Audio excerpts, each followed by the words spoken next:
Warning. The Federal Communications Commission has determined the following content to be emotionally harmful. Funny things that you think's funny aren't funny.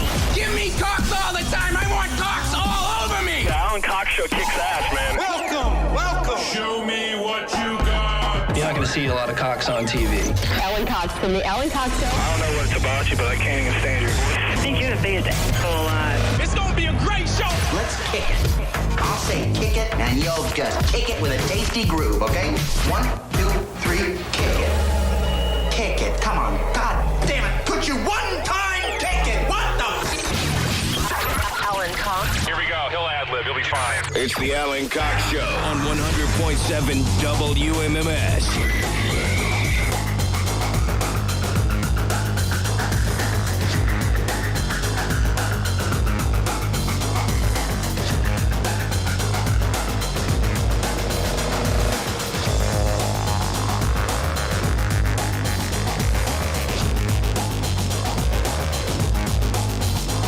Hey,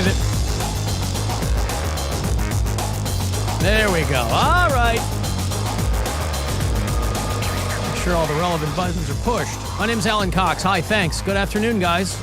Welcome, welcome. Say hi to Bill Squire. He's right over there. Hey, creepy hugs. Mary Santora is out. Comedian Joe Briggs will join us a little bit later on. He's taping something tonight at Hilarities. Is that what's going on? Correct. He's filming a comedy special at Hilarities in the Cabaret. Frolic Cabaret. That's the side room there? Yeah. Is it going to be called I'm Also Getting Famous? No. I believe it's going to be called Old Freight Train, his nickname. That's his nickname? That's his nickname, yeah. His nickname is Old Freight Train. Old Freight Train. All right. Or maybe it's just Freight Train, but I think I add the old. Mm-hmm. But he originally He's still a young man. Yeah, Freight Train is from his soccer days. Okay. He got that nickname playing soccer. I guess he was like a freight just train out plowing there. through everyone. All right. But he originally wanted to title it Joe Briggs Has a Gun. Because he has a bit about that, but then he's like, yeah, that might get on the streamers and stuff. They're like, yeah, I don't know if I want to. Would it? I mean, I don't know. Streaming services have songs and album titles across the spectrum of bad taste. Yeah. I don't even know if that rises to the level of bad taste. I mean, it's just the name of an album. Maybe he'll change. Maybe we can talk him into it. We should. All right. Joe Briggs Has a Gun. Because the cover doesn't have to be him with any kind of firearm. Right. It can be him in like a seersucker suit, like he's an old-timey lawyer. He does have that good look for an old-timey suit like that. He's got a very, I would say, late 70s look. Mm-hmm. He's cultivated it well. Mm-hmm. And he's also on Bill Squire's Chris McQuanzica, too. I don't want to bury that lead. Yeah. I'll have tickets for you for that later on. Dude's so funny. Yeah. If you want to join us today, please do. Telephonically, 216-578-1007 or 800-348-1007. You can send me a text, 35192. It was brought to my attention, and I don't know how long it's been like this, probably a while. So when you call the after hours line, it's no longer the original greeting that I recorded. It's not me anymore. Once we kind of changed the way that I was getting those calls after we moved from Oak Tree, I guess it just reverted to whatever the default outgoing message is, where it's like a robot that tells you to leave a message. So I guess it was throwing some people off. But if you call the after hours line to leave voicemails, that's still this show's after hours line. It's I'm going to try to find a way to get my voice back on there so it doesn't confuse people, but whatever. Halloween last night. Was everybody, anything happen Halloween-wise for you or no? Had a very good time. You're not getting kids in your building, though. No, we didn't do that. But there were a lot of kids trick-or-treating in the neighborhood adjacent to me because they're like right over the 117th line. It's Cleveland, and it's all those mansions over there. So there was a ton of kids over there trick-or-treating and, driving to that neighborhood specifically to trick-or-treat, which they seem to be okay with. I was They're out there surprised. sitting on their lawn chairs and enjoying it. I was reading. Gwen and Nora were already out when I got home, so I said, "Well, tell me where to meet you, and I'll meet you up there, or whatever." And so I met them a couple of streets over. But I was really as nice as it was. They said it was the warmest Halloween in 50 years in Cleveland. It's like 72 degrees last night, and I was really surprised at how few kids I saw out where we live. Very, very few. I mean, there'd be a couple of clusters here and there, but, you know, towards the end of the allotted time, whatever that is, I think 8 o'clock is when trick-or-treating was supposed to end. As you got closer and closer to that, people just want to get rid of their candy. Like, I left our bowl out overnight, and by the time I got up, it was like half full. I mean, it was barely, you know, anything. And my daughter's strategy, she's pretty sharp. Her strategy is, because I thought it was going to be her and a bunch of her friends and like other moms when I met up with them. It was just Gwen and Nora. And my daughter's strategy is, look, if I go trick-or-treating with a bunch of my friends and, you know, you go up to the door, they drop a little piece of candy in everybody's bag. Whereas if it's just me, You might get 2 or 3. They tell me to do what I want, and that's exactly what happened. That is very, very smart. Yeah, so she's like, I'm sacrificing friendship and social interactions for more candy. Well, no, because she's like, we already had a Halloween party at school. Yeah.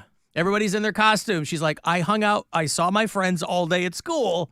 Now it's candy I want to time. go Now it's time trick for business. Yes, I want to go trick or treating alone, and she did. And that is because so smart. I love know, that. and because there's a cul-de-sac back behind our street, and so we kind of went back there. And again, really, really not that many people walking around. And by that time of the night, these people just want to unload their candy. So literally, she'd walk up, and they'd be like, take whatever you want. She's fistfuls of, you know. Nice. And full-size candy bars, they're no longer like the 4-leaf clover of Halloween. When we were kids, if somebody was handing out full-size candy bars, I think maybe one or was a two big Halloweens. deal. Like, there's definitely Halloweens where I got no full-size candy bars, and I think maybe 1 or 2 Halloweens where I actually got like a full-size candy bar. But you would go home and dump out your bag. Yeah. And maybe there would be 1 or 2. Maybe there was the cool lady up the street that was handing you the big brick Snickers, right? Right. Now it's and usually it wouldn't even be a Snickers. It'd be like a regular Hershey bar. Yeah. A lot of Hershey bars still going out. One old lady did have popcorn balls. Not her. Any That's what potatoes? Did you that's see what any she was giving. potatoes? No, but I saw somebody was see the post memeing about the that? Yeah. potatoes, but I wasn't sure what the joke was. Well, I guess someone just one year put a bunch of potatoes in with the candy, and kids kept choosing potato. And so they kept doing it, and then it kind of spread from there, and other people do it now where they just put a few potatoes in and wait to see if kids choose potato. I mean, it's funny. I guess you got to know the composition of your street. Last thing I want to do is give hooligans ammunition. Right. But yeah, so she ended up with, you know, we always take the bag home and then we weigh it. And I said, well, you're not going to outdo last year because there are a lot of houses with the lights off. Last year she had 4. We get out the luggage scale and weigh her bag at the end of the night. Last year was 4 pounds. And just by sight, I go, it doesn't look like that much this year. It looks like it's less. She goes, I bet it's more. I said, well, let's check. 6 pounds. Jeez. That's 6 pounds of candy. That's significantly more. Significantly more. And our neighbors across the street, directly across from us, a couple of dudes who are out there. They got lights. They're older guys, but they really do it up. They got lights and everything. He's out there with a card table. He's playing music. And there's candy for the kids, booze for the adults. So when we walk over there, that's like our last stop before we go home. He always has a giant handle of something. He's got some kind of white lightning that he's written a black Sharpie on. And this year it was like a giant handle of Polish lemon vodka. And he goes, let's do shots. I said, okay. Let's do it. I like felt it running through my body so a couple of shots That's like in. a newer thing because I wish stumbled back across the street to my house. I wish that had been more of a thing when my kids were young enough to trick or treat. That would have been fun. Well, when Gwen tells me about when she grew up trick-or-treating in Michigan, she's like, all of the parents were doing that? Were doing that. So she's like, by the time we got back home, my dad was hammered because, you know, so that's probably the way to do it. But yeah, my neighborhood was very, very light on kids. I saw a couple of clusters. There were like a bunch of parents with like little kids who are walking them around. But literally by the time we got to the end of the allotted time to trick-or-treat, these people were like dumping their bowls in my daughter's bag. So they're like, go do whatever you want to do. We did for her. Good haul. We have neighbors who are very, very nice people, but they have a bunch of Trump signs in their yard. And I was surprised they were even doing Halloween at all because they hate handouts. They don't want anything to do with it. But they're very But nice they also people. are rarely consistent, so. I guess, but they couldn't have been nicer. Mm-hmm. What I like is over there in Dublin. You know, I've been to Dublin a couple of times. It's my homeland. I love that city. I'd like to go back. It's not that bad. It's right there, just right outside Columbus. Ireland, Bill. Right outside Columbus. Dublin, Ireland. We used to play lacrosse against them. Not Dublin, Ohio. Okay. Somebody sent an AI-generated advertisement for a downtown parade. And hundreds of people showed up before people realized that it was all fake and it wasn't going to be a Halloween parade. An AI-generated advertisement that originated in Pakistan said that it was going to be the return of what used to be a traditional Dublin Halloween parade. They kind of ended it over COVID. And this invitation goes out, says, hey, we're bringing it back this year. And they said hundreds of people showed up along the parade route, and it was about an hour later when they had to put the word out. We never planned this. This is not anything that we're putting together. This was all fake. And, and listen, when if you've ever been over to Dublin, you know that when people have been drinking all day long and then they collect and you ask them to disperse, it goes off without a hitch. I'm not even joking. Like, it's not like over here where people start punching each other. Over there, the cops are like, all right, go home. And they go, all right, they disperse, There's no gunfire, anything like that. But they did get the wool pulled over their eyes unwittingly with this Halloween parade. More of a trick than a treat, if you will. We focus so much on the candy, you got to give it up for the tricks. I got a break. I got money for you. That's no joke. 2:30, I'll have another $1,000 courtesy of the Buzzard Bookie. You want to send a text for anything, do that 35192. It's the Alan Cox Show. Everywhere on our free iHeartRadio app or whatever smart device you have. Just tell me to play the Alan Cox Show on iHeartRadio. iHeartRadio has the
Okay, so being called an audio hate crime by Ohio Quilter Magazine wasn't our proudest moment. The Alan Cox Show On 100.7 WMMS.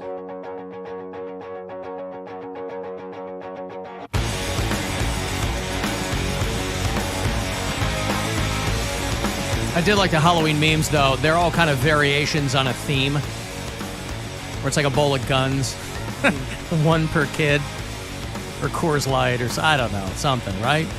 Books of matches. The pho. The what? The pho, yeah. One spoonful per kid, please. One slurp. And slurp, even better.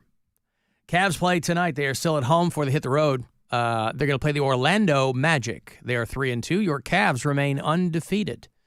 So they're going for win number 6 tonight. 7 o'clock is your tip-off at the Romo Fijo. We'll roll around 6:30. That'll get your pregame coverage going. I could not conjure the name Darius Garland into my head because everybody was talking about, I heard Stansbury talking a lot about after, this was yesterday after the Cavs beat the Lakers, about how Donovan Mitchell was really vibing with DG.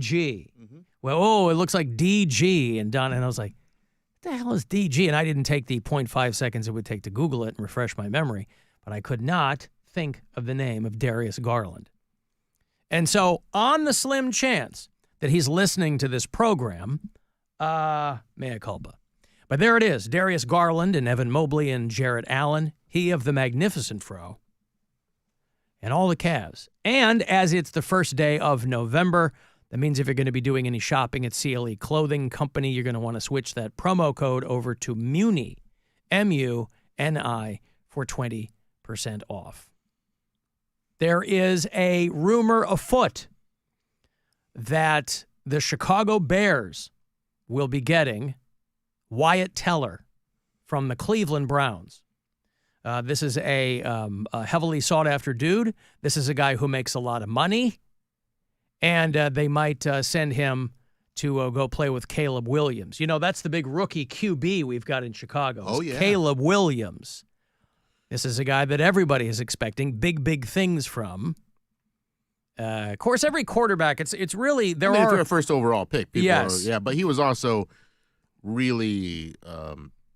people are looking at him like a generational talent, like an Andrew Luck type of player. And so far, he's just been kind of... It's kind of what they said about Justin Fields. Mm-hmm. He was going to be the guy that was going to breathe new life into the Chicago Bears. But Justin Fields wasn't number one overall. No, Justin Fields was he came with a lot of hype. He came with a lot of hype, but it was also... His hype was if he can reach his ceiling. Caleb Williams is expected to be the guy. He's like fully formed almost, yeah. Justin Fields, of course, from The Ohio State University. And now he's back up in Pittsburgh. But, the Browns and my Bears are very similar in a lot of ways in that they're always grabbing the guy who they think is going to turn the whole thing around. And Bears are doing it right now. Browns are doing their thing. But who they play this weekend? I know Whoopsie just did her picks. The Browns are playing the Chargers. The Chargers. Mm-hmm. Did she get her pick last night correct? She did not. The Jets ended up winning. Wow. Yeah. I thought that There's was the a phrase one. you don't hear every day. That all right, we should start off with a good start to the week, and then the Jets pull off the win. Because Houston's good. Houston's very good. Yeah. All right. But they didn't look good last night. All right. I was reading about a college game that they said would be the equivalent of, this 0-8 college football team beat the number 3 team. They were like, it'd be like if Kent State beat the Georgia Bulldogs in Georgia. Southern Nazarene University beat Ouachita Baptist, Division II. I don't know either of these teams. I was gonna say, these are. But an 0-8 team beat a team that was much, much better than them. Southern Nazarene. Any given Thursday, Friday, whatever Thursday. Day. Yeah. It's a school. It's a private school in Bethany, Oklahoma. 1,600 students. Their football program started in 2000. So, congratulations to them. And people were posting on the subject of the Chicago Bears, people were posting 25 years ago. Today is when Walter Payton died. I remember my brother still has that copy of the Chicago Tribune that announced that Walter Payton had died. He was a young man. He was 45 years old. He had liver cancer, and he had been waiting for a transplant. There was all this hope and wishes, obviously, from the fans and from him that it was going to work out, but things just got too bad. But, yeah, Walter Payton, 45 years old, 25 years ago today, and a lot of people have that same exact liver disease that he had. They've lived longer than that, but it's nasty, nasty stuff. Alan, speaking of tricks for Halloween, I wanted to go out last night and switch all of the Trump signs to Harris signs in people's yards, but my wife said I'd probably get shot. I mean, that's probably a coin flip if you do that. I don't like people messing with the signs. That is a right-wing thing. That's not a Democrat thing. We don't pull people's signs. You know, they find all these people with Harris signs in their trunk. There was a story it was in St. Louis or somewhere about this woman who put an Apple AirTag on the back of her Harris Waltz yard sign, and it got stolen. There'd been a rash of, So she follows it to the guy's car and confronts him and films it and sends it to the news. And this guy is like sheepish, and she opens up his trunk, and there's dozens of them. That's not really a thing that Kamala Harris supporters do. They're not going and grabbing. That's like a Trump thing.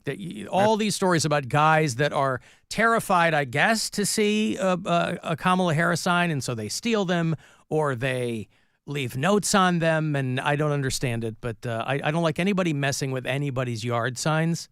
Like, leave the signs alone. I have a friend that lives in Utah, so he is a Harris Waltz supporter, and as you can guess, that's not looked upon favorably out in Utah. Yeah, and so his way of dealing with it, because people kept stealing his signs, was he just covered the back of them in petroleum jelly. That too, yeah. So people would put their hands on it, and then you're just gross. They had some guy, we talked about it a while ago, there was some Trump guy who had booby-trapped his sign. Yeah. Like, I mean, again, maybe people were stealing his signs out where he is. I think there's been people. I mean, it's not like, it's not a monolith. There are people that are stealing Trump signs. I don't know why though. Like, I don't get it either. It's their yard. I don't think the signs are changing anyone's mind. Well, that's what I'm saying. Like, we're progressives. We've been dealing with your dumbass signs and your flags and your caravans for like almost a decade. Okay. Fine. But you mega snowflakes, boy, you see a Harris sign remember the last 3 months, you see these signs and you lose your goddamn minds. And I don't understand it. I don't get it. When we made this drive to Jersey for this wedding last weekend, you go tip to taint through Pennsylvania. You go all the way through Pennsylvania. And, it's a lot of Trump country. And fine. If you want to paint the roof of your barn, with Trump's name on it, it's your barn. You do what you want to do. And I'm sure there's people, complaining about whatever, but it's very, very silly. It's like you're not supposed to wear political, Election Day is Tuesday. A lot of people have already voted. I vote day of. Me too. I want to see my thing go into the machine. But you're not supposed to wear political clothing at polling places. And this is not new. We all know this. There's no political clothing at polling places. But we're already seeing viral video of jerk-offs in MAGA hats screaming at poll workers that they're calling them bitches. And, you don't see somebody in a Kamala Harris T-shirt freaking out at a polling place. We don't worship our candidates, you guys. But it's no inconvenience to follow the rule they've asked you to follow. It's no inconvenience. So, but boy, the MAGA types, they get in there and scream and yell. And there was a younger dude in Raleigh who went to a polling place and is pulling up all the Harris Waltz signs. People are like, what are you doing? Why are you doing this? I don't understand what the point is. I guess you think you're better than us because we're not stealing signs. I don't know. But don't talk to me about election integrity. But it's really not hard to not wear something when you, on the way out, they give you the I voted sticker, right? So they know. I mean, who cares that you can't wear your shirt or your hat? But people are really flipping out about it. Alex Jones is fighting for his life. This guy, well, his financial life. You know, Alex Jones owes a lot of money to those Sandy Hook families. And so they're auctioning off everything that this guy has. They're auctioning off InfoWars. They're auctioning off the equipment. They're auctioning off, he's got personal property that he had to auction off. And what he's fighting now is he doesn't want them auctioning off his social media accounts. That's part of it. You know, in the social media age, that's part of the whole thing now, is that that's considered an asset for public figures. And he's trying to keep his social media accounts from being sold. His thought is, why would anyone want these? And I feel like he doesn't have that many platforms that still let him post. I don't know Maybe about that. Twitter? I mean, the person, if somebody was sympathetic to him and had a lot of money, they could buy InfoWars outright and just give it back to him. You know what I mean? He could be doing it unabated. But he said that he doesn't want his social media accounts being sold to other people because it would, don't laugh, violate his privacy. So he's trying to make sure that doesn't happen. He's like, hey, these are my accounts, and they're part of my persona, and they can't be owned by anybody else. Again, I don't know why anybody else would want them other than to just troll, but I don't know. So they're selling off the royalties from his books, and they're selling off all kinds of stuff. But all it would take is somebody wealthy and sympathetic to his cause, whatever the hell that is, and they could just buy the whole thing and make him technically an employee. Stay right there in Austin and keep doing the show. I got money here for you. It's $1,000. It is money from the Buzzard Bookie. Once an hour. You get 4 of these from me this afternoon, so I hope you win. Good luck. This is your chance to bet with the Buzzard Bookie and win $1,000 now. Enter this nationwide keyword at WMMS.com. Deposit. That's deposit. Enter it now at WMMS.com. He does have 3 million followers just on X alone. Now, again, I don't know what you would do with someone else's account. Maybe shut it down, or I don't know what. But he start owes posting stuff that he wouldn't post, like, start posting about how, for Harris and stuff like that. I guess. I mean, but this auction is so newsworthy. You'd think that people would figure that out, but he does owe a lot of money. One thing I wasn't aware of at all, though, is they said in addition to the royalties from his book that they're trying to auction off, they're also trying to auction off whatever royalties there might be from a video game that he put out last year. I don't remember talking about this. Oh, I didn't know he had a video game. Alex Jones' NWO Wars. You know what NWO is. New World Order. The New World Order. That's right. The NWO video game from Alex Jones, where he is the hero in a shooting game. And there are plenty of playthroughs on gaming accounts on YouTube. I went to one of them. It's like old school, too, right? I mean, look at this. Playthrough, because the game's only about maybe 40 minutes long. And it's just him. I don't know if these are zombies. I don't know if they're globalists. I don't know if they're goblins. Goblins. I don't know what they are, but he's running. Do you at some point eat your neighbor's leftist ass? Well, he talks. Like, he cut audio for this, too. I'm yeah. using a controller. It's got Metal Slug controls. So when, you use the directional key to Paul McCartney died 50 years ago. No, I don't get that. What? Paul McCartney died 50 years. Is he making fun of hippies or what? What is he doing? I don't know, but that's amazing. Yeah, I don't know. This might be the best thing he's ever done. Oh, to my little friend. Hey, hello to my little friend, right. All right, a little hacky there. But Should we just cut a series of clips for...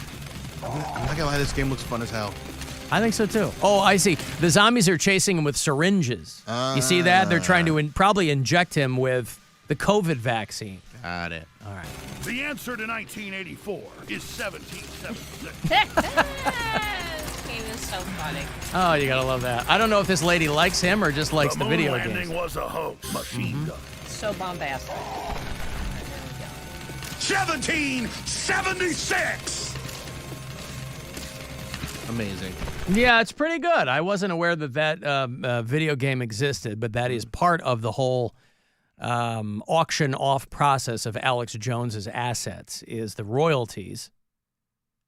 I can't imagine that those would be a lot of money, the royalties for his video game, Alex Jones' New World Order.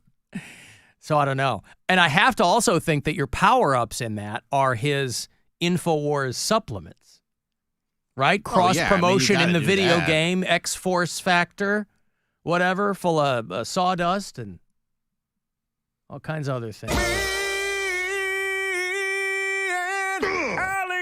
Alex Jones. Alex Jones. Alex Jones. Alex Jones.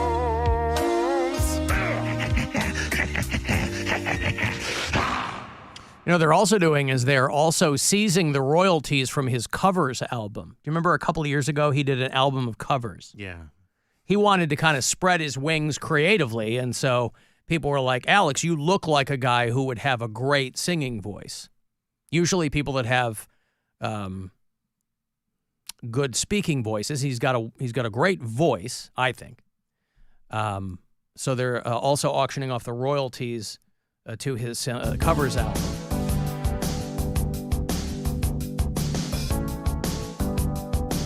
Welcome to your life. There's no turning back. Even while we sleep. What song is that he's doing there? I think a little Tears for Fears. Oh, Tears for Fears. Yeah. Okay, yeah. Yeah, when that album first dropped, we were playing a bunch of tracks. Yeah, it sounds like like a rant he would just be on. Like these are things that he would actually say. Mm-hmm. That's what. Well, I think a lot of the songs he did were based on rants that he did, Oh, too. baby, oops, I did it again. Wasn't this one of his rants? I play with your heart. Oops, I did it again? Yeah, I think so. Lost in the game. Oh, baby, I think this is baby, actually oops. going to be... He was doing that to try and relate to his kids again. Be like, don't you like the Britney Spears? Oops, I did it again was what he was, right. I hurt myself today. To see if I still feel. You know, that's, there's been all these arguments, probably for the past 10, 15 years, whenever Johnny Cash covered 9 Inch Nails' Hurt. That the Johnny Cash version became the superior version. Even Trent Reznor said, that song is Johnny Cash's now. Yeah. Because he was so gratified with him doing that version of that song. But don't sleep on Alex Jones's version either. That's all I'm saying. If you got to have, yeah, if you've got to rank your top versions of that song, okay, give it to Johnny Cash. Mm-hmm. But man, it's a close neck and neck between the original 9 Inch Nails and the Alex Jones version for 2 and 3. That's all I'm saying. So maybe they will get a considerable amount of money in royalties for that.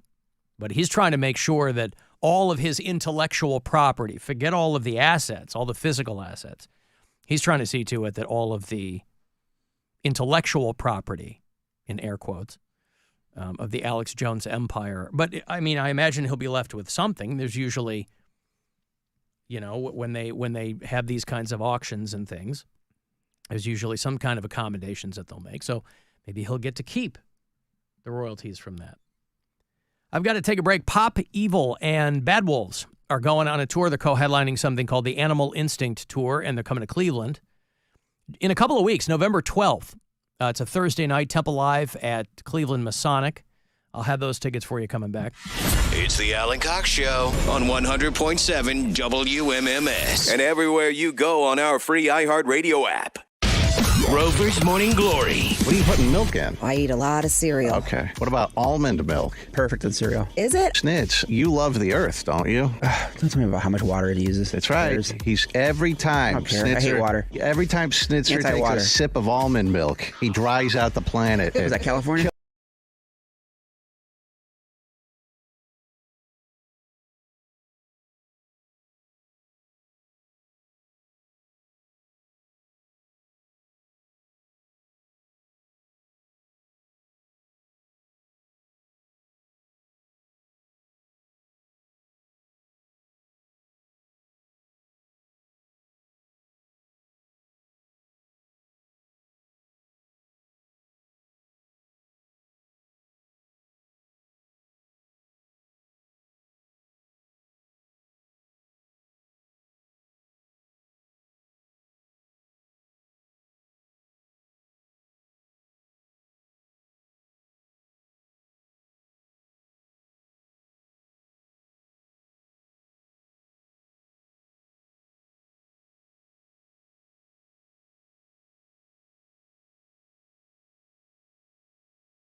All right, I want to go see Pop Evil from Grand Rapids, Michigan. On the road with Bad Wolves. They're on the Animal Instinct Tour. There is probably a third band with them in support. Don't know who that is. But it's all going to go down in a couple of weeks. Thursday night, November the 12th, over at Temple Live at the Cleveland Masonic through tonight at midnight. While they've got them, you can get Buzzard tickets for $10.07. Use the promo code WMMS at Ticketmaster.com. Otherwise, be caller 10. You'll get my last pair this week for Bad Wolves and Pop Evil. Good luck. 216-578-1007 or 800-348-1007. Welcome back. Local DJ and all-around female orgasm denier, Alan Cox. This is the Alan Cox Show. On 100.7 WMMS.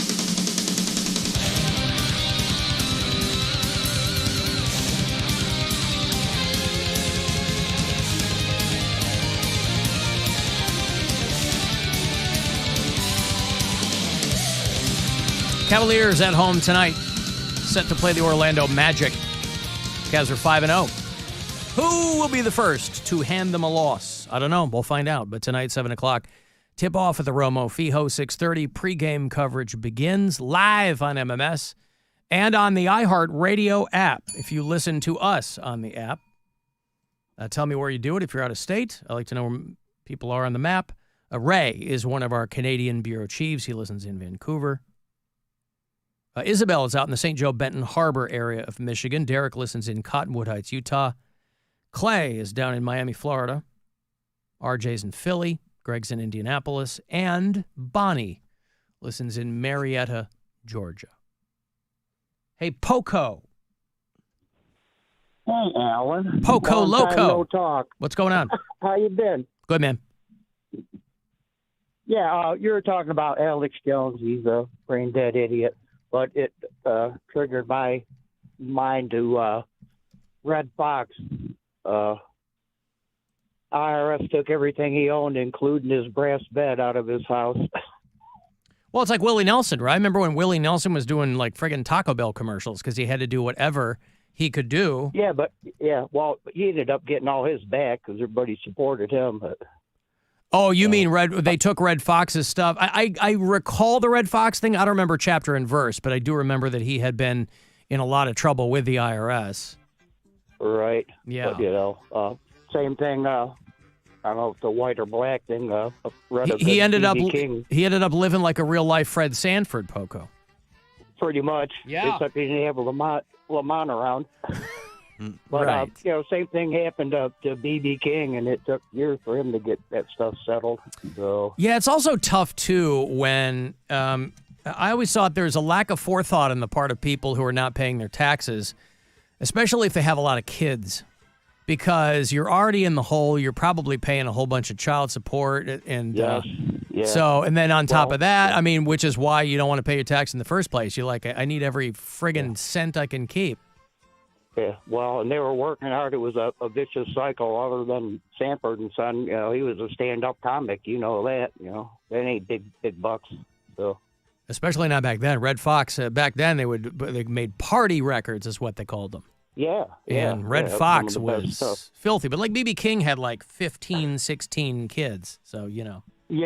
Well, that's on him. He liked to leave it in, that B.B. King. Well, he said from his book, Blues All Around Me. It's an older book. Check it out if you can. But, he took care of all of them as much as he could. So I guess he at least owned up to it. Yeah. All right. Thank you, Poco. All right, man.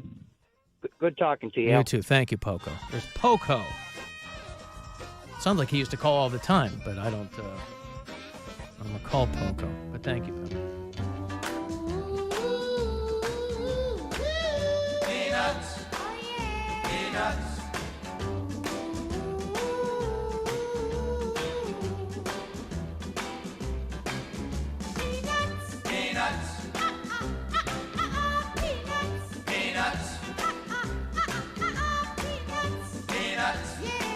Can you believe there was a time where music like this was like at the top of the charts? Like this, what the kids top of the charts, and also like parents were like, "You're not listening to that devil music about peanuts." Peanut girlfriend named Peanuts. You might have followed Peanut the squirrel on Instagram. Boy, he had a following. People loved Peanut the squirrel. And so fans of his, in addition to his owner, they are positively crestfallen at the fact that Peanut has been seized by the state of Pennsylvania, saying that the owner had him illegally. This was, the guy lived in New York, but I think Pennsylvania was the state that called in the environmental conservation groups or something like that. And they did the... Yeah, Mark Longo is the guy who owned Peanut. Cute little squirrel, they take these animals and they put him in hats. And, he's on his back there and doing what squirrels do. Right. But they said, you're not supposed to have this animal. It was seized in a raid that also took a raccoon named Fred. And the guy said, these guys just kicking my door. It was like I was a drug dealer and they were looking for firearms. And he goes, but they came in. Where's the rodent? Yeah, they came in and took Peanut. And Mark Longo has had him for 7 years. And they also took Fred the raccoon. That's got to suck, too. If you're somebody whose social media presence is because you monetized your pet, they will eventually die. Right. So you got to hope you're making a lot of money. Oh, and you also got to hope that you are allowed to own that pet. Yeah, but that little dog, that Pom dog or whatever, right? That was merchandised in T-shirts, that cute little white Pomeranian dog. Yep. That dog died. Yep. I think they made a ton of money, but I don't know if this guy made how much cash he made on Peanut. But Peanut was a bona fide social media star, and he's concerned. He's like, we don't know what the hell they do with these animals when they take them. Because they're like, look, you can't have these animals because they can carry rabies. They're illegal to have as pets. It seems strange that they would kick in his door just to get a squirrel. I'm curious who ratted him out. I mean, again, if you're on social media and you have that big of a following, it's a double-edged sword. Because you're not supposed to have them. Somebody's going to rat you out. He is worried that they have euthanized Peanut. This guy, Mark Longo, runs an animal refuge. It's called Peanut's Freedom Farm Animal Sanctuary, or PFFS, if you prefer. He said, well, Internet, you won. All of the animal rights people came after him. He said, you took one of the most amazing animals away from me because of your selfishness. To the people who called the animal control people, there is a special place in hell for you, is what he said. You hear that phrase a lot. There's a special place in hell for fill in the blank.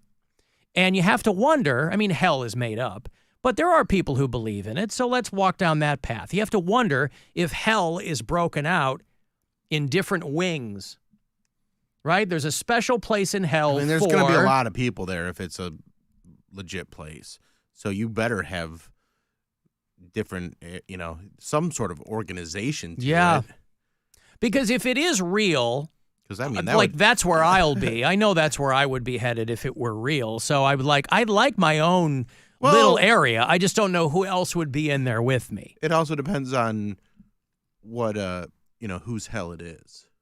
Like if it's the Christian hell, are you sure you'd be going there? Oh yeah, of course. Okay. Yeah, right. Any hell you provide, that's the one. Where you're going. Yeah. All right. Now, with my luck, I would be in there with the animal rights people. Right. I love animals. I don't want to spend eternity with animal rights activists. But Mark Longo believes that there's a special place in hell for the people who sicked the authorities on him and grabbed Peanut. He doesn't know if Peanut is alive. He goes, I have no idea where he is. I'm worried that they just euthanized him. And the spokespeople with the animal control group would not confirm or deny if Peanut had been euthanized. Mark Longo said Peanut's mother got hit by a car in New York City 7 years ago, leaving the tiny squirrel an orphan. And he brought Peanut home. Now, how does he know that was Peanut's mom? I mean, it's a cute little story, and you can tell the story you want, but you don't know that was Peanut's mom. Might have been an uncle. Because when she saw Peanut, she used all three of his names, and she knew that's definitely Peanut's mom. That's what moms do when they're mad. Peanut Aloysius Martin, you get your furry ass over here. Chop, chop. We got to pick up your brother. Hey, Tim. Hello? What's up, Tim? Hello? Yes, sir. Yeah, how you doing? Good. Can you hear me? I can hear you, yes. Okay. Price Waterhouse was hired by Willie Nelson to handle his money, and they took him for one hell of a ride. One of his coaches from school even bought his fireman recording studio and held it for him until he could get everything straightened around. I've been seeing Willie Nelson since 1973 with my parents. I've known him for a lot of years. He signed guitars for us for Holy Family Home up in Parma for fundraisers. And one hell of a nice guy. And just hate to see him get taken for a ride. He's 91 years old. He's outlived almost all his band members except for Nicky Raphael's still alive. Paul's brother Bill's still alive. And he's outlived all the Highwaymen. He's definitely, he's he's definitely one of those guys that when Willie Nelson goes, that's going to be a big blow to a lot of people. No, it sure is. Because, man, when I used to be able to smoke, man, I can't smoke anymore because I got COPD. But I got to smoke with him and Bob Dylan a couple times, you know. Hey, all right. Well, those are good stories, right? The Highwaymen show at the Coliseum, Richfield, Ohio. I was backstage both times. He asked me to get on the bus the second time they came through town. I go, man, I can't because I got to work tomorrow. I work in a laundry up in Parma for I'll terminally all home. And I've been there 40 years. I don't think Willie smokes much anymore either. I think he's mostly down to edibles. He's chewing them. Oh, yeah. I don't know that his body is. This year. Last year, I couldn't see him. My wife wound up in the hospital. She got non-alcohol cirrhosis, liver, kidney problems. She got a lot of health problems. But I wish, keep Dana Herman in your prayers if you can. And I wish Willie the best. And someday, man, if he goes, I'd really like to try to make it to his funeral. I just hope he outlasts a lot of the other ones. Have you ever listened to a song called The Highwaymen?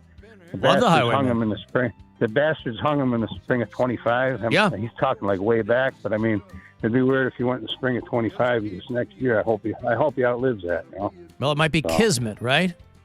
Yeah. Oh, yeah. Okay, thank you, Tim. Keep on rocking, man. Thanks for all right. years. Thanks. Thank you. There's Tim, who sounds like a close personal friend of Willie Nelson's. You think that's the case?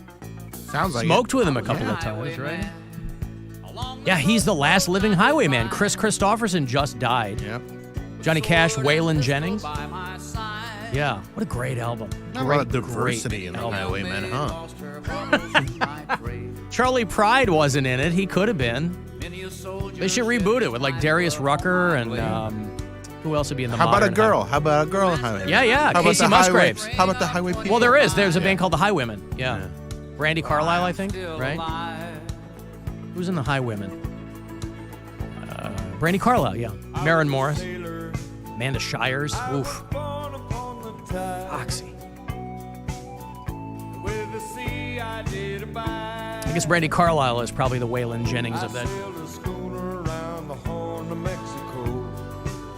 What a fantastic song. Yeah, when Willie goes, that's going to be a very, very sad day. But I'm living still. Hey, Alan. My wife and I are taking our 13-year-old nephew to his very first show tonight. And that show happens to be GWAR. Tell me what you think. Are we absolutely out of our minds, or are we the coolest aunt and uncle ever? Let me know. Take it easy, man. I would love to have gone. I mean, GWAR. Dude, that would be an amazing I was 13 show. when GWAR formed, so I would have loved to have seen them when I was 13 years old. Yeah, absolutely. No, you guys are the coolest aunt and uncle. I mean, I have to think, right? I mean, if you're a 13-year-old boy, GWAR is probably right up your alley. Yeah, I imagine just the performance of it, and that's going to be a blast. It's or like it might be too much. It's Who partially. knows? It's like it's sexual. It's probably scratching all your itches. Yeah. God, Dave Brocky's been dead 10 years now. Rip Odorous. GWAR tonight, yeah? We gave away some tickets for that. Is that what he said? GWAR tonight. GWAR tonight. At the Agora. 8 o'clock. I don't know if there are still tickets, but Dark Funeral, Squid Pisser, which I think is a GWAR spin-off band. WMMS, 2 hours to midnight, our metal show presenting GWAR. It is the Stoned Age tour tonight. So, yes, in answer to your question, yes, you guys are cool aunt and uncle, That's yes, for cool taking your stuff. 13-year-old to GWAR. I mentioned that dude who had Peanut, the social media star squirrel, taken from him, they also scooped up a raccoon named Fred, and he seems less concerned about Fred because he wasn't monetizing him on social media. They have a big raccoon problem in northeast Germany that I was reading about. My nephew, my middle brother, has 2 sons, and his younger son is in the army, and he's stationed in Germany. And I'll talk to him on WhatsApp occasionally. It's like the only kind of form of communication that he's got with us. And northeast Germany has a huge raccoon problem. And there is a local butcher who has figured out the solution. You can probably guess what that is. Raccoon sandwiches. He's turning them into sausages, yes. Okay. He's turning the raccoons into sausages. And I guess he's selling a lot of them. He goes, yeah, most people, because they're worried about rabies or whatever, but if you're cooking the meat and curing it and all that stuff, you don't have to worry about the rabies. He's like, most people are just killing raccoons as pests. And I thought, hey, what if we could do something different? So he started making raccoon balls. Now, this is meatballs made out of raccoon meat. He's not serving the actual raccoon's balls. Those would, I have to imagine, very, very small. Unless, I've never seen the underside of a raccoon, but I guess there's a chance that it's disproportionate. But so this guy has opened a place called the Wilderhut, where he serves up all kinds of wild meats. So he's making raccoon meatballs. He's making raccoon salami. Would you have a raccoon salami sandwich? I mean, I sure would. I love exotic meats. No? I don't think I want that. You don't want a raccoon meatball? Yeah. He said we're the only place in Europe selling raccoon meat. People come from all over, he said. They just want to try it. I've never had anyone say that it's disgusting or that you can't eat it. Listen, meat is meat. And there's variations on it. You know, duck is oily and some meat can be really gamey. Snake tastes a certain way. But I've never had raccoon. If somebody's like, you want to try a raccoon meatball? I would say, of course I do. Has it been deferred? Of course it has. And buying some raccoon salami, why not? Why waste all that meat? But again, they had, way back in the day, there were fur farms in Germany, and they were using raccoons for that, but then they would just kind of... Fur farm sounds so naughty.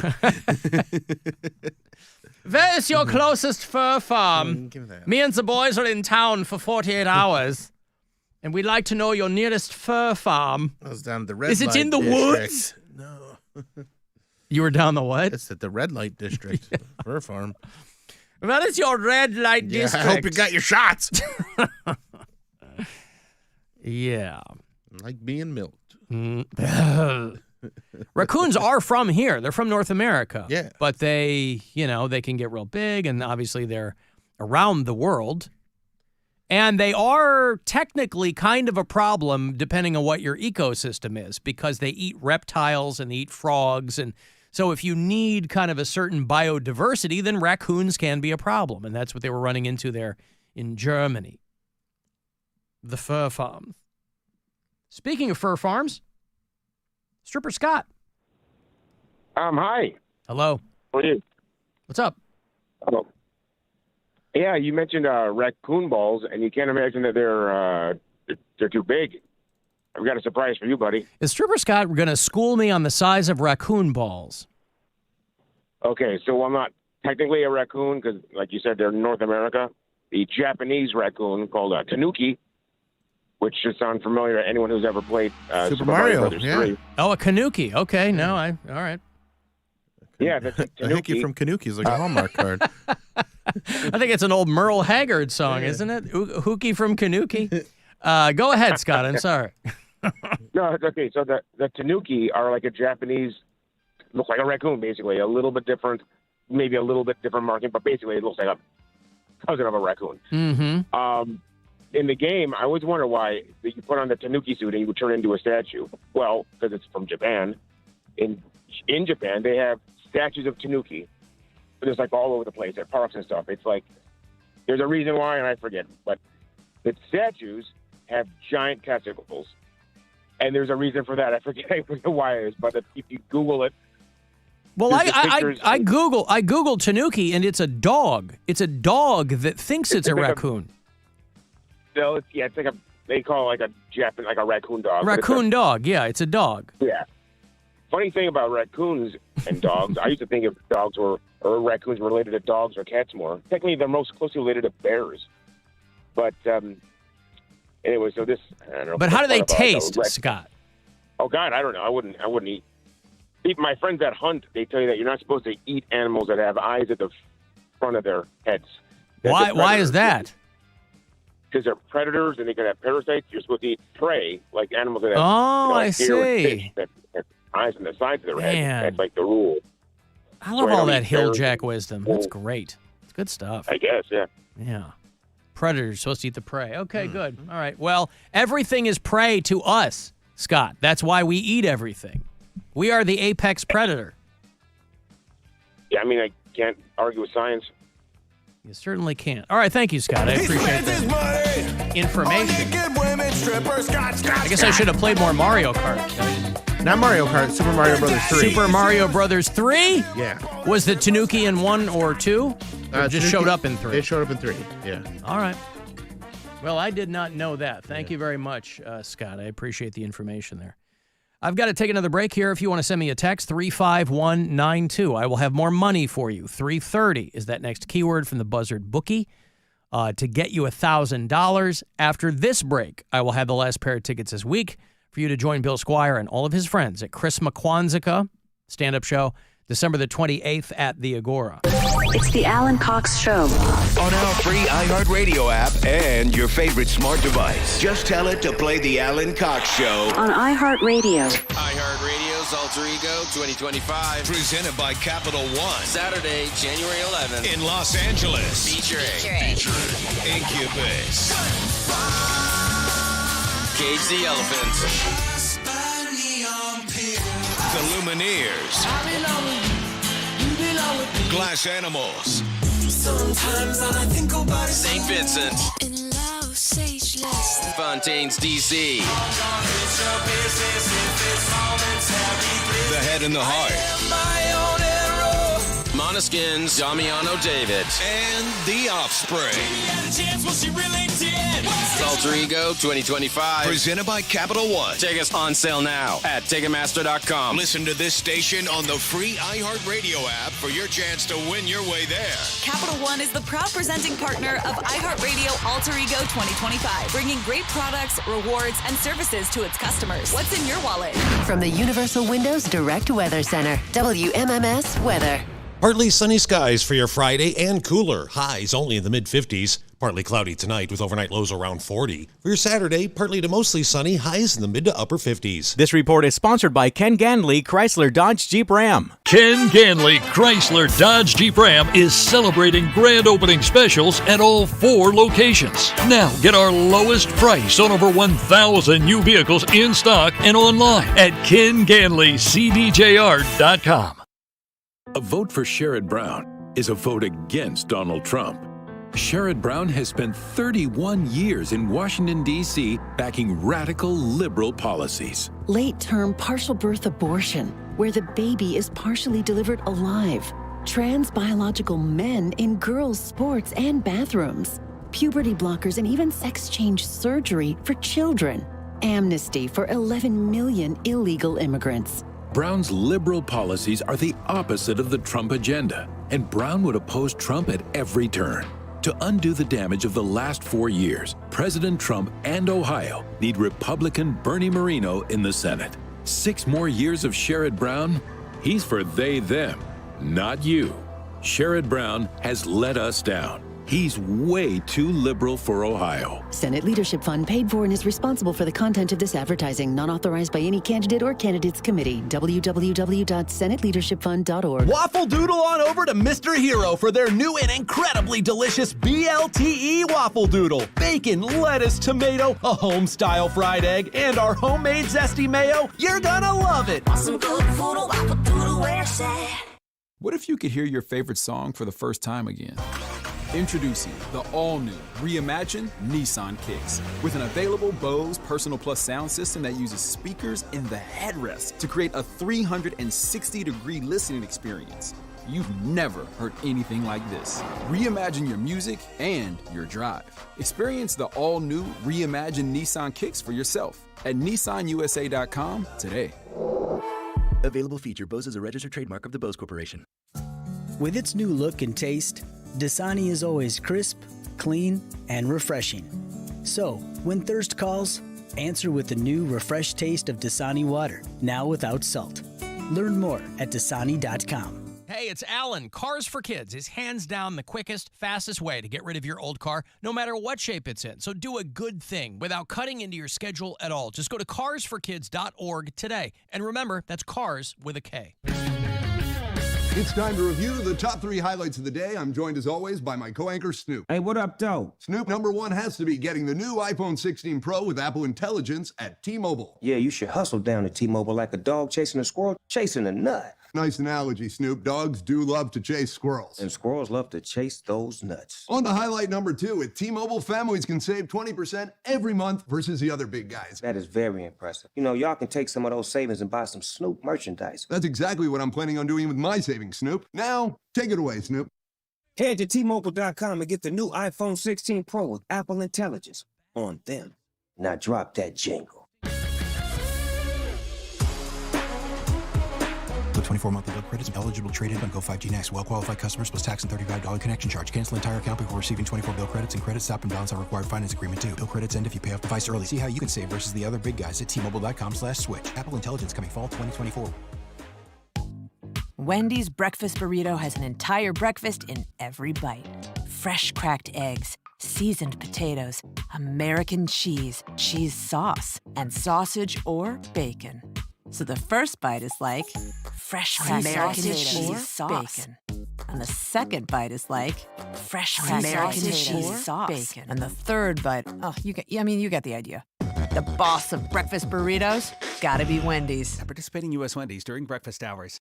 As a mom, comforting my family is what I do best. Vicks Vapor Stick provides soothing, non-medicated Vicks vapors in an easy-to-apply stick. And it dries fast, so there's no mess. I use it to comfort myself and my family. Thanks, Mom. Vicks Vapo Stick. Soothing comfort for the whole family. And when you need more comfort for yourself, try Vicks Vapo Shower Max for steamy Vicks Vapors. Use as directed. Vapo Stick for use ages 4 and up. Vapo Shower Max use for adults only.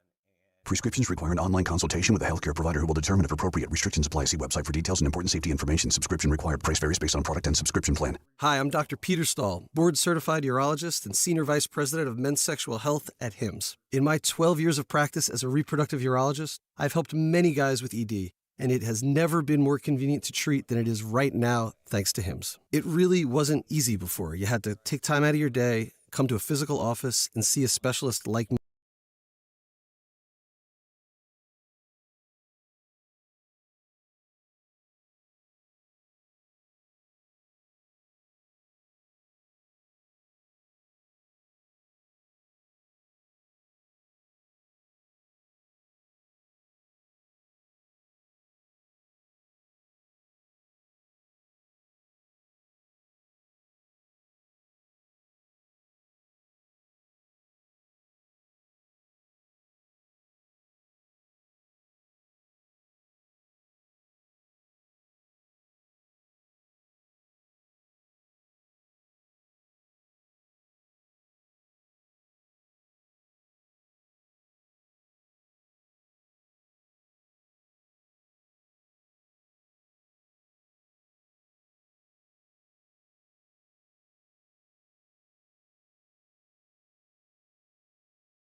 app and search Dudes on Dudes to start listening. Time to give stuff away. All right, that week between Christmas and New Year's, if you're lucky, you've got some days off, but you're sitting around with your thumb up your ass wondering how you're going to spend your time. Well, Bill Squire has returned to point you in the right direction. Bill Squire's Christmas Kwanzaa is back at the Cleveland Agora on Saturday night, December the 28th. You headline, you don't just host. Yeah, I headline. You headline, yeah. With Mary Santora and Joe Briggs, who will be in here momentarily, and Liz Blanc and Mickey Genosi and Elijah Nevels, all very funny people. And I have to assume there are going to be some surprises. Oh, yeah. Always. AgoraCleveland.com for the details, but you can get the last pair this week for Christmas Kwanzaa. Caller 10, good luck. 216-578-1007 or 800-348-1007. Yeah, it seems a little unfair that you can watch our live stream, but we can't see you. But we'll fix that tonight. Outside your window. The Alan Cox Show. On 100.7 WMMS. Mend up your stocking hole, cause this lump ain't made of What? coal. Yeah. I got a boner for Christmas. Little Nerf herder in the Love mix. Nerf herder. Berry sauce, green beans, and muffins. You be the turkey and I'm the stuffing. I got a boner. How did they never have more hits, by the way? They had Popular like 30 years ago. I like Nerf herder. I love Nerf herder. My favorite thing about Nerf herder is that Perry Grip is also the guy that pivoted to kids songs. Mm-hmm. So it's that guy is the Rain and Tacos guy and Space Unicorn and all that crap. It's raining tacos from out of the sky. Tacos, no need to ask why. I mean, anyone who has small children, I mean, you probably have nightmares about Perry Grip, but I just love that pivot. Because that really is, if you can pull it off, you know, there are a lot of artists who have done that, where they pivot to kid songs and then they just print money. Who's the other guy? God, there was another guy. He was in a band long time ago. Mark Mothersbaugh did a bunch of... Mark Mothersbaugh from Devo, but no, there's a guy, he kind of reminded me of Wayne Coyne from the Flaming Lips. Okay. Dan somebody. Somebody will tell me. Somebody will text me and refresh my memory, but that was another guy who, a long time ago, pivoted to, like, cloyingly sweet Nick Jr. songs. Yeah, and just didn't the made Aquabats a mint. go that direction, too? Aquabats did, with Yo Gabba Gabba. Yeah. But that was always kind of tongue-in-cheek. Right. I mean, they rebooted Yo Gabba Gabba over on Apple, and I was kind of peeking in on it. It's not as fun because I like DJ Ad-Rock or whatever that guy's name was. And they have a girl now, and it's fine. It's for a new generation of kids. But the OG Yo Gabba Gabba, that was like a show you could kind of watch, and especially if you're getting high or whatever. It was a good time. But so anyway, Christmas Kwanzaa. Joe Briggs will be in here a little bit later on. He is filming a special tonight at Hilarities. Correct. And so you can go to hilarities.com for the tickets on that. At this point, you could probably just walk up tonight and get them. But he's a funny dude. He's so funny. I love that man. Cavaliers play tonight, 7 o'clock. If you're not in the comedic mood, maybe you're going to a basketball game. Cavaliers are undefeated, 5-0. Playing the Magic tonight. At 7, 6:30 is the pregame coverage. That will begin here on MMS. You can also listen to the game on the iHeartRadio app if you prefer. And then the Cavs play the Bucks back-to-back. Tomorrow night in Milwaukee, and then Monday back here at home. Who's that, Giannis? Yep. And the Bucks? Giannis and Damian Lillard and Chris, what's his last name? Humphreys. No.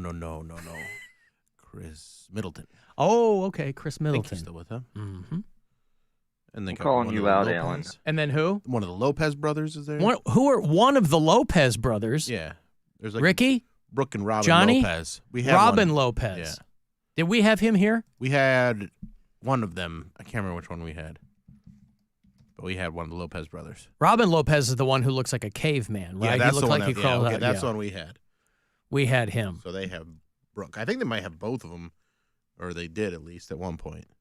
Oh, everybody's had Robin Lopez. Robin Lopez has bounced around the league. Okay. We had him for one season. The Bulls had him for 3 seasons. Drafted by the Suns. Oh, he's been all over the place then. Okay. Knicks, Hornets, Wizards. Is he still in the league? Yeah. With who? I'm sorry? With who? With who? Yeah.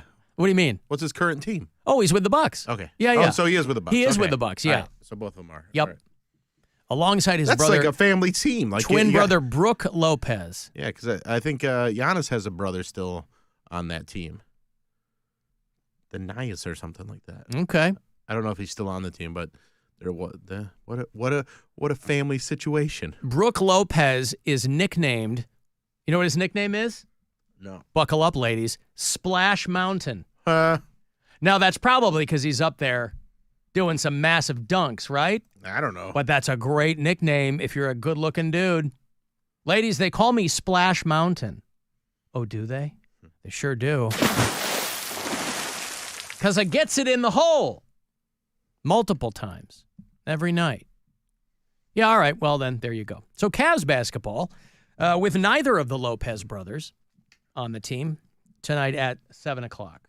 I'm calling you out, Alan. I don't really believe that you're this huge, gigantic, enormous liberal pussy that you pretend to be. I think deep down you're really just an old, hardened, downtrodden, white Christian conservative. Back me up, Mary. Hate the show. Yeah, I don't know if he's joking or not. I don't know. I don't know what his point is. Why is it always liberal pussy, by the way? I never understood that. Oh, yeah. Why isn't it MAGA pussy? You guys are the ones complaining about everything if you're a Trump fan. I don't understand that. I assume he's kidding. I don't know. Maybe he was. But, you know. Trump said he had no clue who Tony Hinchcliffe was. Didn't know who he was. Certainly didn't vet him or anything. He sat down with... He sat down in the gooey embrace of leaf filter pitchman Sean Hannity. And Hannity, it's always fun watching him interview Trump because he tries to do all of the work for Trump. He tries to give him every opportunity to make it sound normal. It's called sane washing now. Mm-hmm. And Sean Hannity is the king of that. Doesn't work, but... I don't even know if you were there for the whole thing. I don't know what time you got there. I was told and made aware that you had no idea about this comedian who made comments. I have no idea who he is. Somebody said there was a comedian that joked about Puerto Rico or something, and I have no idea who he is. Never saw him, never heard of him, and don't want to hear of him. But I have no idea. They put a comedian in, which everybody does. You throw comedians in. You don't vet them and go crazy. It's nobody's fault. You don't vet them. It's nobody's fault. Why would you not? What? I don't understand that. You wouldn't vet. So you want to run the country, but you're not vetting people who are going to speak at one of your events. I don't. Well, I mean, I know that's his move. Like, as soon as something happens, I don't know who that guy is. I never heard of that. We don't vet them. Yeah. You know, I mentioned yesterday Mount Pleasant, Pennsylvania, which is about 45 minutes southeast of Pittsburgh. They had this big parade where there was a golf cart all decked out in like Trump gear, and behind it was a woman dressed as Kamala Harris, and they had her in a chain and being pulled by this golf cart. And a lot of people, as you might suspect, did not care for that. So the fire department there in Mount Pleasant issued an apology. And they said the same thing. They go, hey, we don't vet participants of this parade. Just whoever wants to be in it can be in it. I don't understand this whole, like, it's just a free-for-all. Like, who's paying attention to anything? We don't vet people. We don't know. This guy showed up, said, hey, can we be in your parade? Yeah. I've told the story before. My first full-time job in radio, I moved to Kalamazoo, Michigan, worked for a rock station. And they had one of those parades every year for the holidays. This big parade where all these local organizations and philanthropy groups, anybody want to be in this parade could be in this parade. But you had to go through this. They knew who was in the parade. And our radio station was like the 800-pound gorilla around there, right? Rock station, whatever. So we had a float in this.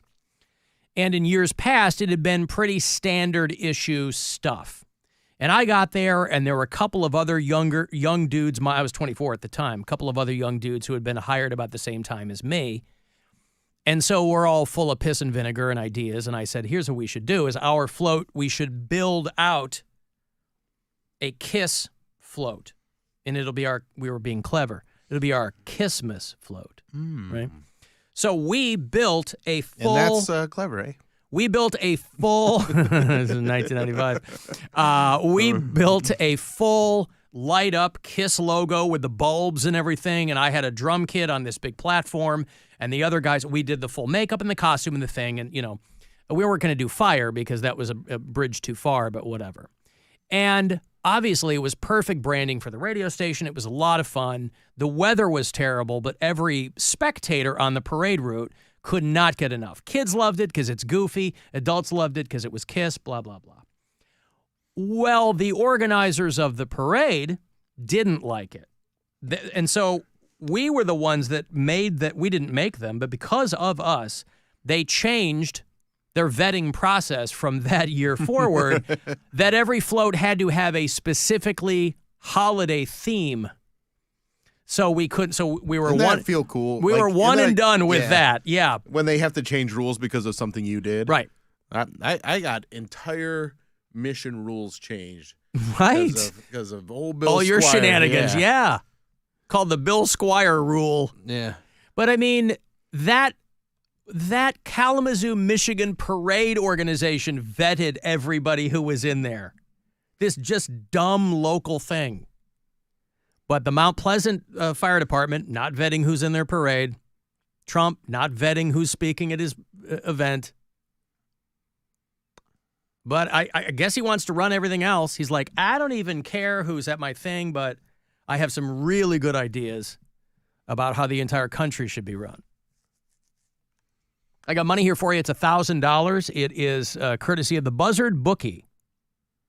So listen closely, and I hope you win. Good luck. This is your chance to bet with the Buzzard Bookie and win $1,000 now. Enter this nationwide keyword at WMMS.com. Check. That's check. Enter it now at WMMS.com. Guess what? I'm not registered to vote, so you can take my vote and shove it up your ass, whoever you are. Thank you, Brian. Whoever Whoever takes you no are. prisoners, man. He really does, man. He doesn't care who knows about it. It's funny, my daughter comes home midweek. She's in the 3rd grade, and she goes, "We learned about politics today." And I go, "You did?" And she goes, "Yeah." And she goes, and she was genuinely incredulous when she was recounting this anecdote. She goes, "Did you know that Trump has 5 children and 10 grandchildren?" And I was like, I did know that. And I'm like, that's all they can say about him to a 3rd grade class. That's all they can say. They can't get into, I mean, it's going to be above their heads anyway, but they can't get into anything else about that man because it would make no sense to them. They'd be like, what? 5 children, 10 grandchildren. That's all. Yep, that's it. I guess the teacher could also say, and he reads at your level. Isn't that fun? But yeah, that's the extent in the 3rd grade. And again, when I was in the 3rd grade, I don't remember even teacher broaching the subject of politics. We still had civics classes back then. Yeah, it was more. It'd be really nice if they brought those back. But. Yeah, I don't remember our teachers ever telling us anything other than this is how things work, but not necessarily here's what this. There was no Republican or Democrat stuff being discussed. I mean, I understand. I was helping her with some of her homework a weekend before last, and they're learning about the 3 branches of government and how many people are. And I'm like, I'm telling her, I'm like, there are adults who don't know this. Yeah. So, and now again, that's the kind of thing that you kind of learn in grade school and then you forget it. But I certainly hope you don't forget the friggin' 3 branches of government. Right. Now, on the subject of how things work, female on female love. There's nothing like it. It's been fictionalized. It's been sensationalized. But in real life, Romanticized all of it. 2 women busted for having sex. Well, the headline says in broad daylight. That's a great pun. Broad. Tisha Booth and Keisha Edom. Now, both of these women look like homeless tweakers. They probably are. Yeah. Right? Their mugshots. This kind of wrecked the fantasy. Well, no, these were not going to be hotties. I mean, this is in Livonia, Georgia. They got off the interstate. These 2 women apparently had been together and told the cops that they were trying to reconcile their relationship. And so they got off the highway. When the mood strikes, the mood strikes. You got to get off the highway. And local cops started getting calls of 2 naked women out of their car. And so the cops show up, and these 2 were on a patch of grass across, you're at a regular You don't rest mow the stop. lawn with scissors? You're on, they were right next to the McDonald's on a patch of grass there at the rest stop. You pull over, maybe get a Big Mac or something, have a pish. And these 2 were just out there on a patch of grass, a white female on top of a black female, and each of them had their pants pulled down, exposing their pelvic regions, is what the police report said. And they had to scoop both of them up. Booth was sitting straight up with her pants down on top. And both of their, they're really getting a lot of use out of pelvic region. Was exposed. The 2 were in the process of having intercourse in public view. Now, I got to tell you, if one of them is sitting on the other one and they both have their pants down, that doesn't constitute intercourse. Maybe they were cold and trying to warm up. The one woman's 49, the other one is 37. That's hot, too. Robbing the cradle. They do that now, don't they? What? Call themselves lesbos. They were both arrested for public indecency, but it happened in broad daylight in the grass right next to the on-ramp and the McDonald's. Cops told them they should probably either get a room or go home. The one woman lives in Georgia, but her girlfriend came all the way over from South Carolina. You're making that trip. You're trying to reconcile, and this is the thanks you get. They could have just as easily done it in the backseat of the car. But it's always some. Some people like to, put on a show. I get it, but it's always some. It's always some looky-loo who's got to rat you out. If I saw something going on and they're not trying to hurt anybody else, you let it go. Say love is love, homie. They handcuff both of these women behind their back. I mean, again, if you get a look at them, you go, all right. But there's got to be a point where you go, I mean, if it's not wrapping up real fast, I don't feel like they were on a schedule. They take their time. Yeah, but I was saying, like, these ladies aren't going fast. Right. And that's what I was saying. Like, I kind of get why someone's like, hey, there's these ladies. I didn't mind the first 10 minutes. They're enjoying each other's pelvic regions quite a bit in public by a McDonald's. And, I'm just trying to get lunch. Just trying to get lunch. I got the kids in the car. Yep. Now, their nuggets are on full display. Yeah, I didn't mind for the first 10 minutes while I was waiting in the drive-thru. Of course, they don't have drive-thrus at the rest stops, but you take my point. And, anyway, I hope these 2 crazy ladies can figure it out. I hope they can put their pelvic region differences aside. Because it ticks a lot of boxes, right? They're gay, interracial. They're aspirational. They're like, hey, we love each other. We have very active pelvic regions. And this is an interstate love song, just like Stone Temple Pilots. Meow, meow, meow. I'm going to take a break here. I want to send a text, 35192. AlanCoxShow.com is where you can email. If you want to watch live, you can. Find the Alan Cox Show YouTube channel, and we'll be back. It's the Alan Cox Show on 100.7 WMMS.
want to go see Ghost? They have announced their 2025 World Tour. And as Cleveland is part of the world, they're coming here.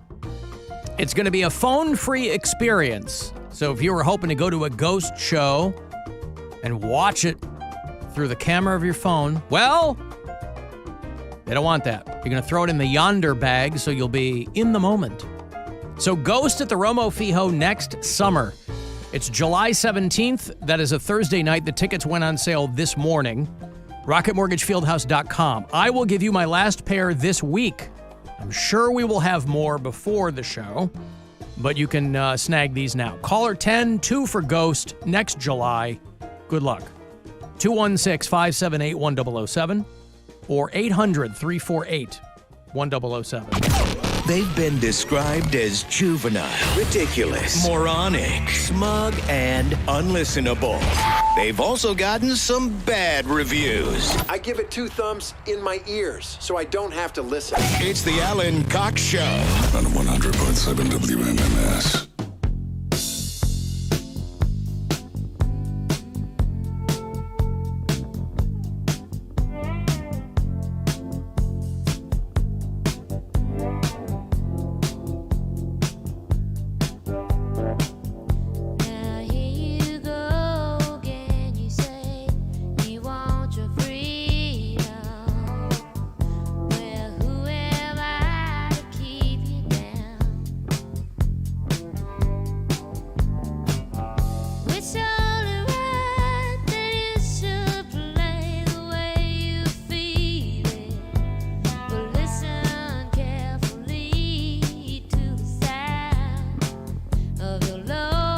You know, we're doing this, what's it called? Wind back the buzzard? You know, because the clocks are going back.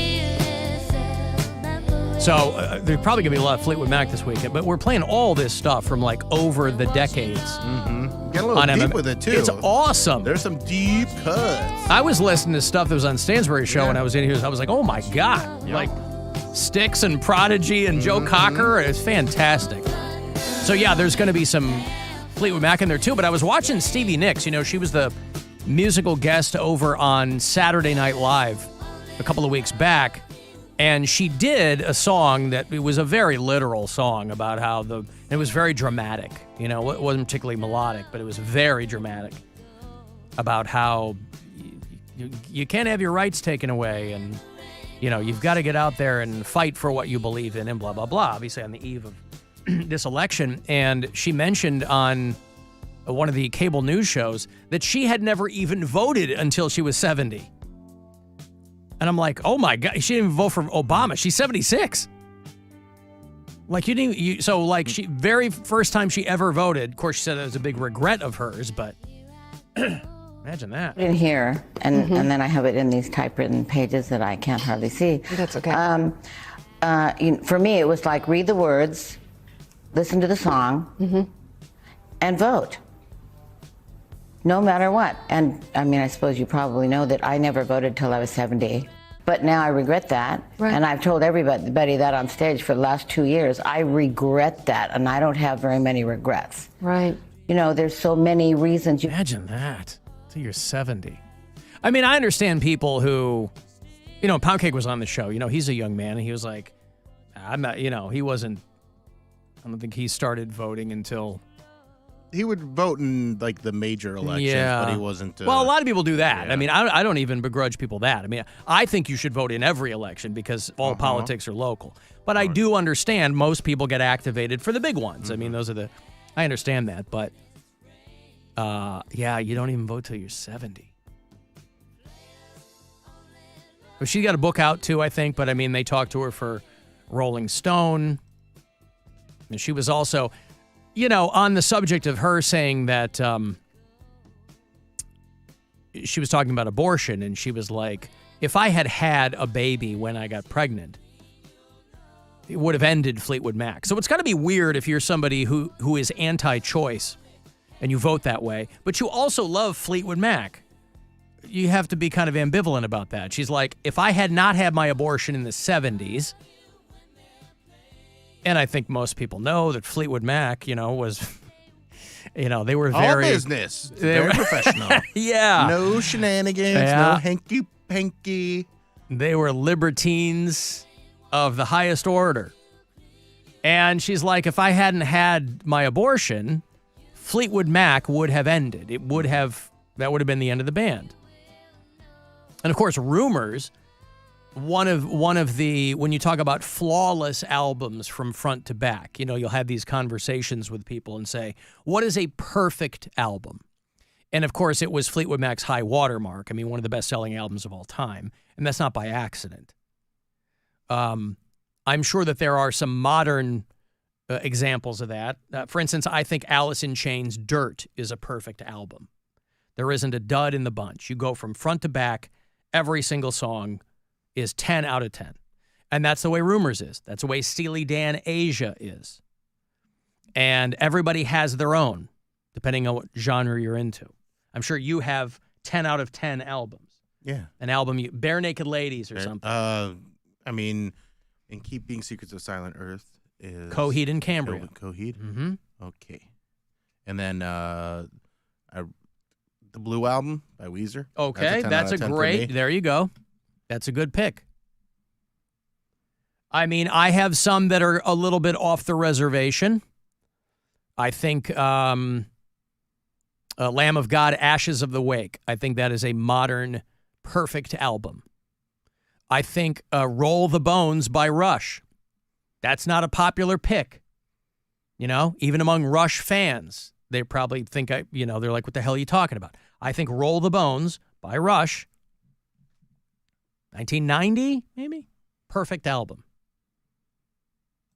I don't know, and so this weekend when we're doing this Turn Back the Buzzard weekend, and it'll start up again after the Cavs game tonight, and all weekend long.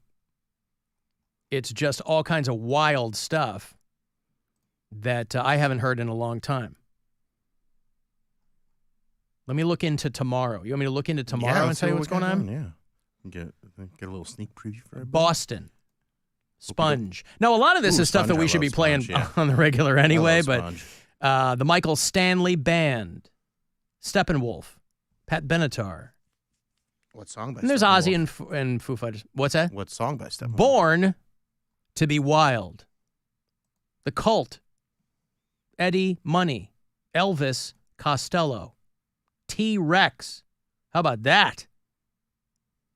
So, yeah, it's very exciting.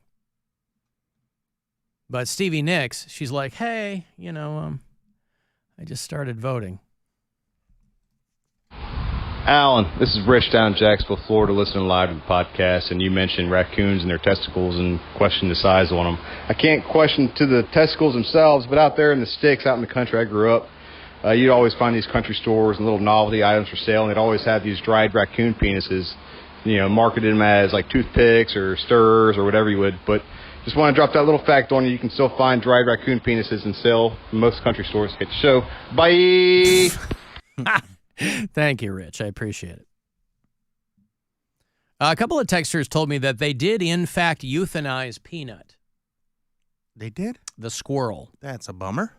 If they are correct. Sometimes they're not correct. Sometimes that is the case. Alan, I think a perfect album is going to be We're Getting Famous by Bill Squire. Well, it's out now. Is it? Yeah. You mean I can get it now? You can get it on right vinyl now. Yeah, not on vinyl. Not yet. Will I be able to get it on vinyl? On vinyl eventually. Yes, all right. We're still working on the details of that. But you can stream it on all the, wherever you stream audio, like the iHeartRadio app, Spotify.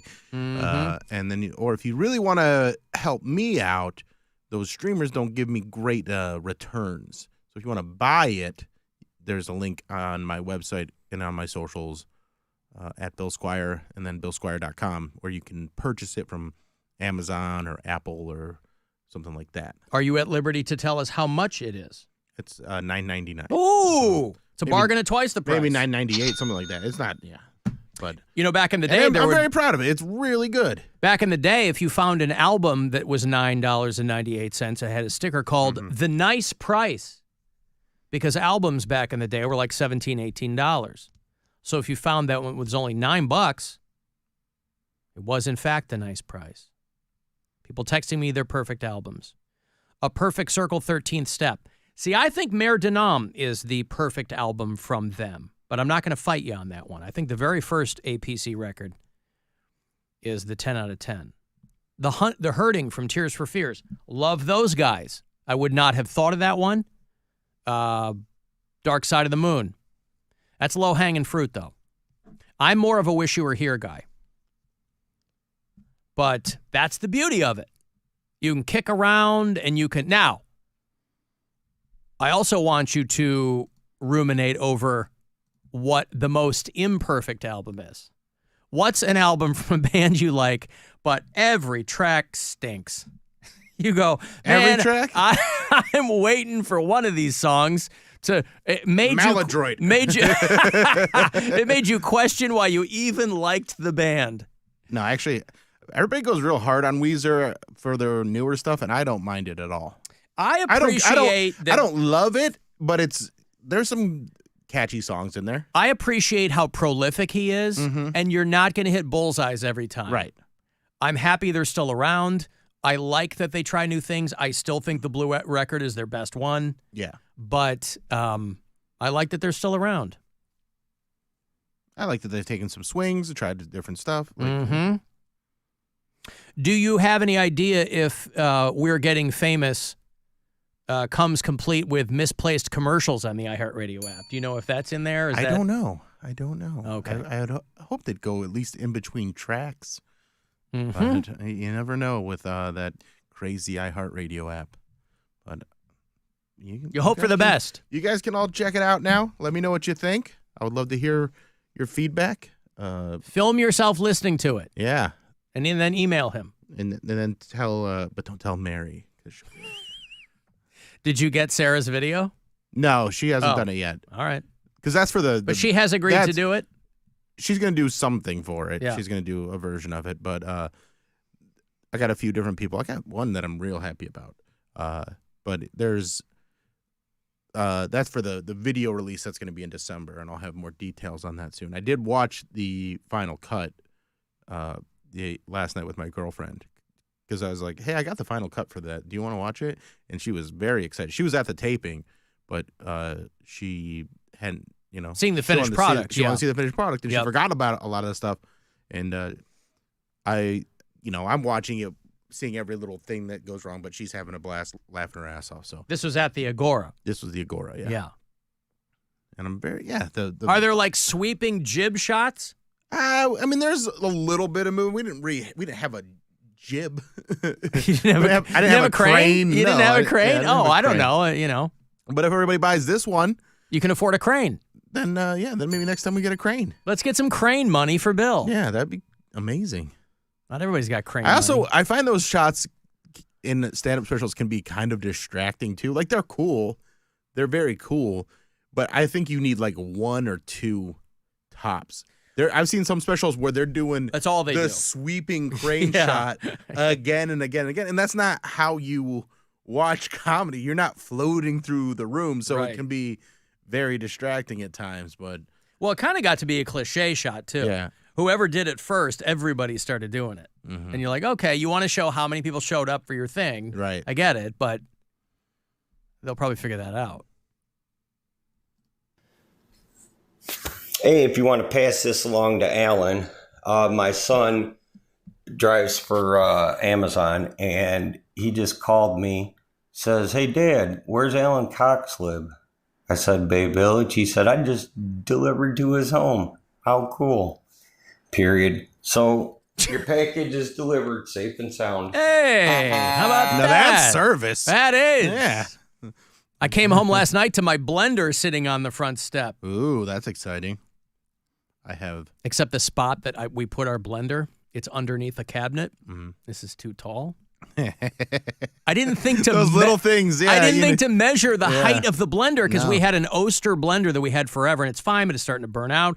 So I ordered this Vitamix, and it's just too tall. And Gwen's like, "Oh, send it back." I go, "I am not sending this back. We're gonna put the blender in a different spot. We're gonna find a new spot." Yes. I'm not packing this thing back up and taping the box. And please. We're going to use this blender. I'm excited. But yeah, I was all excited last night because I was pretty tipsy from the lemon vodka shots from across the street with our neighbor after trick-or-treating. So I get inside, I'm cutting open the Vitamix box, opening up the blender, and I go to put it where we got the other one. It's too tall. That's going to be me tonight when I get home. I got a bunch of things going on tonight. So I'm hosting the early show for Joe Briggs at Hilarities, who is waiting to come in and talk about that. And then I have my show at 9:30 at Imposters Theater. And then finally I'll be home and I'll get to check out my I got a MetaQuest. What is that? The MetaQuest 3. That's the VR headset. Meta, M-E-T-A. Yeah. I was thinking M-E-D-I, no. Medicine. No, okay. No. MetaQuest. Okay. Yeah, I got one of those. More money in Zuck's pocket. I guess so, but I want to play that Batman game. That looks incredible. And what is that? Really good. It's one of the Batman Arkham games. Okay. But you get to play it with, a little more tactical because you're like moving around and throwing punches and You stuff are like Batman? That. You are Batman. Batman Arkham Shadow. Yeah, and it's supposed to be really, really fun. Included with your headset. $300. Yeah. For the whole rig. Yeah. Okay. I got the $500 one. Oh, pardon me. Because I wanted the extra storage. You want to download, you need that extra. I got like the 512 gigabytes. I remember years ago, my son, who's almost out of college, he's got a few more weeks. Before he went into college, I bought him, for Christmas one year, I bought him the HTC Vive Pro. It's like an $1,100 headset. Right? Yeah. And you got to set up the sensors in your room. He was still living at home, and then you got the thing. And I was like, this is pretty cool. But he was really immersed in it. Like, he would, he's like a 17-year-old dude, whatever. He'd, like, fall asleep with it on, and it was, like, in real time. Yeah. So, like, the sun would be coming up in the goggles when I'm like, bro, you don't want to go down that road. Yeah. But that's the thing with these is they become obsolete relatively quickly because the technology moves so fast. So, like, you have fun with them, but I dropped way too much coin on something that was hot at the time. And it might still be, but I guarantee he's probably not using it as much. I mean, he's just busy. I kind of made this purchase on a whim, and I was like, let's try it. Why not? I'll get it. See how I like it. And it looks fun. And I also... I like the Beat Saber game. That's really fun. Meat Saber? No, not Meat Saber. Oh. Beat Saber. I thought it was like Sims Churrascaria or something, where you're going around to tables and you're cutting the meat off the sword. Yeah, it's like a Brazilian steakhouse. This game is so realistic. That guy only tipped me 15%. Yeah, why don't they have those kinds of games? I'm never going to be Batman. I know that's the point, is you get to be Batman. And why would you want to have a game that represents what you could do in real life? You could just go get a job at Texas de Brazil. Texas de Brazil. Fogo de Chao. Yeah, Fogo de Chao, the game. How about that? I've never worked at a churrascaria. I've never done that. So I've worked fine dining way back in the day, but it would be fun to do that. You're walking around asking people, would you like meat off of this sword? And they say yes or no. And then and you're not going to screw up anything because it's in the game. Mm-hmm. So not Meat Saber. Not Meat Saber. Hey, Tanner. Hey, how you doing? Hey, what's up? So I was at a Halloween party with Bill Squire the other day. Good dressed up as for Jelly you. Roll. Yeah, you were at that Oddfellows thing? Yes, I was. I was wondering if he ever saw my costume. I didn't even recognize him dressed up as Jelly Roll. He did great. Thank you. I was the Wolverine. Oh, I did see you. I saw you were at the Picklebacks. Wolverine. You were at the bar. I saw you kind of wandering around there. Yeah, you looked great, man. Yeah, I was hanging out at the bar. I should have won that costume contest, but I didn't even enter. Now, Tanner, which iteration of Wolverine were you? Leather jacket Okay, Wolverine. so I wore the leather jacket with the spiked hair. Okay, not OG like blue and Hugh Jackman. not blue and yellow like Wolverine. Hugh Jackman. Yeah, he went Hugh Jackman. Hugh Jackman. Yeah. Okay. Yeah, I mean, I went great, as I should have gone as Wolverine, but I went as Hugh Jackman in The Music Man. Oh, that's way better. That's way better. Yeah. Yeah, I'm quite the hoofer. Wait, Tanner, did you say that I've you... never called you guys before. Well, you can't say that anymore. But I've been a big fan of the show for quite a while. I hate the show. Thank you, Tanner. Did you say that you should have won the costume Wait, Tanner, did you say that you should have won the costume contest, but you didn't enter? Yeah, absolutely. Okay. I know I didn't enter, but I should have won anyway. All right, gotcha. Out the crowd. Yep. And my costume was that good. That's how great it looked. Well, I'm just glad that it wasn't a sexy, slutty nurse who won. About that MetaQuest. Yep. That MetaQuest. I bought one of those things, and man, let me tell you, the only good thing on there is VR porn. Oh, you can watch porn on these? Oh, yeah.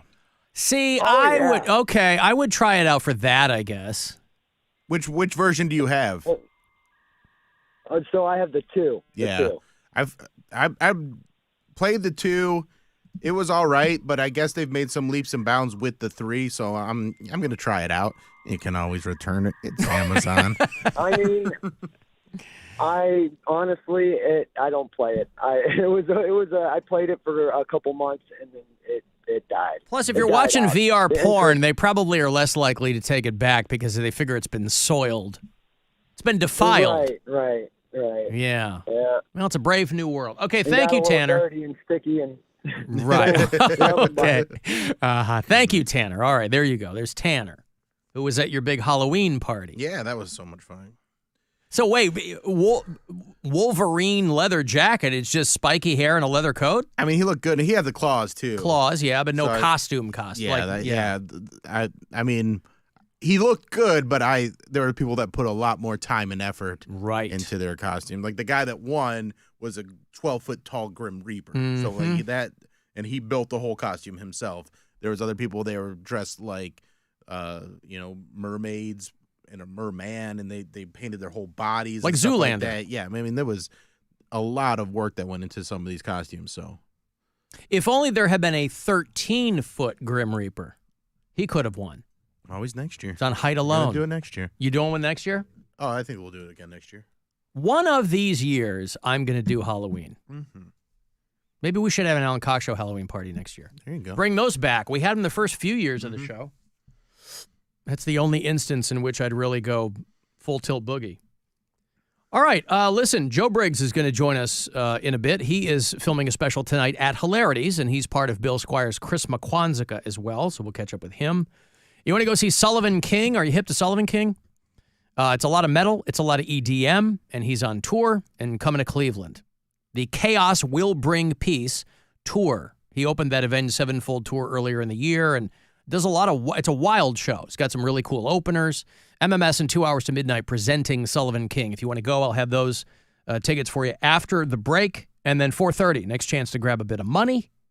Another keyword, another $1,000 from the Buzzer Bookie. This is the Alan Cox Show. Everywhere on our free iHeartRadio app or whatever smart device you have. Just tell it to play the Alan Cox Show on iHeartRadio. iHeartRadio has the 2024 presidential election covered with Decision 2024. Listen for real-time results and updates as the votes come in. From key races to national trends, our team will cover it all. Tuesday night, stay informed and stay connected on the go with your free iHeartRadio app. Just search election to listen to iHeart's 24/7 news channel. A people-first presidency. Make America great again. Decision 2024 on iHeartRadio. From the Mr. Hero Waffle Doodle Weather Center. WMMS weather. Partly sunny skies for your Friday and cooler. Highs only in the mid-50s. Partly cloudy tonight with overnight lows around 40. For your Saturday, partly to mostly sunny. Highs in the mid to upper 50s. This report is sponsored by award-winning Romeo's Pizza. Romeo's is the official game day pizza with an all-pro roster of award-winning specialty pizzas and more. Now get $3, $5, even $7 off your online order. Game day or any day. Romeo'sPizza.com.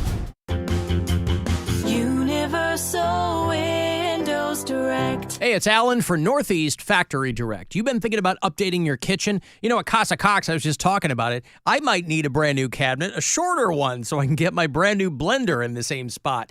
Maybe you're not going to do a kitchen renovation. Maybe you just need something a little more aesthetic, right? Give your floors a facelift. Northeast Factory Direct has their whole NEFD at-home cabinets and flooring collection. So you're cutting out the middleman. You're still getting high-end finishes and touches all the way around. They manufacture their own high-end cabinets and luxury flooring. So you're saving yourself a ton of money on hardwood, luxury vinyl plank flooring, top tier, A+. Talk to their kitchen designers. They have those teams at every one of their locations that will really simplify and streamline the whole process for you. It's free. There's no obligation. There's no design fees, but they can really help you put the whole thing together. They've got vanity cabinets now, too, high-quality quartz tops, mounted bowl. All of this, by the way, in stock, ready for delivery. You're not waiting months to get something in that you really like. West 140th in Cleveland. You will find Northeast Factory Direct there. You'll find them on the east side in Euclid. They're in Macedonia. They're in North Canton. And you can shop online anytime at northeastfactorydirect.com.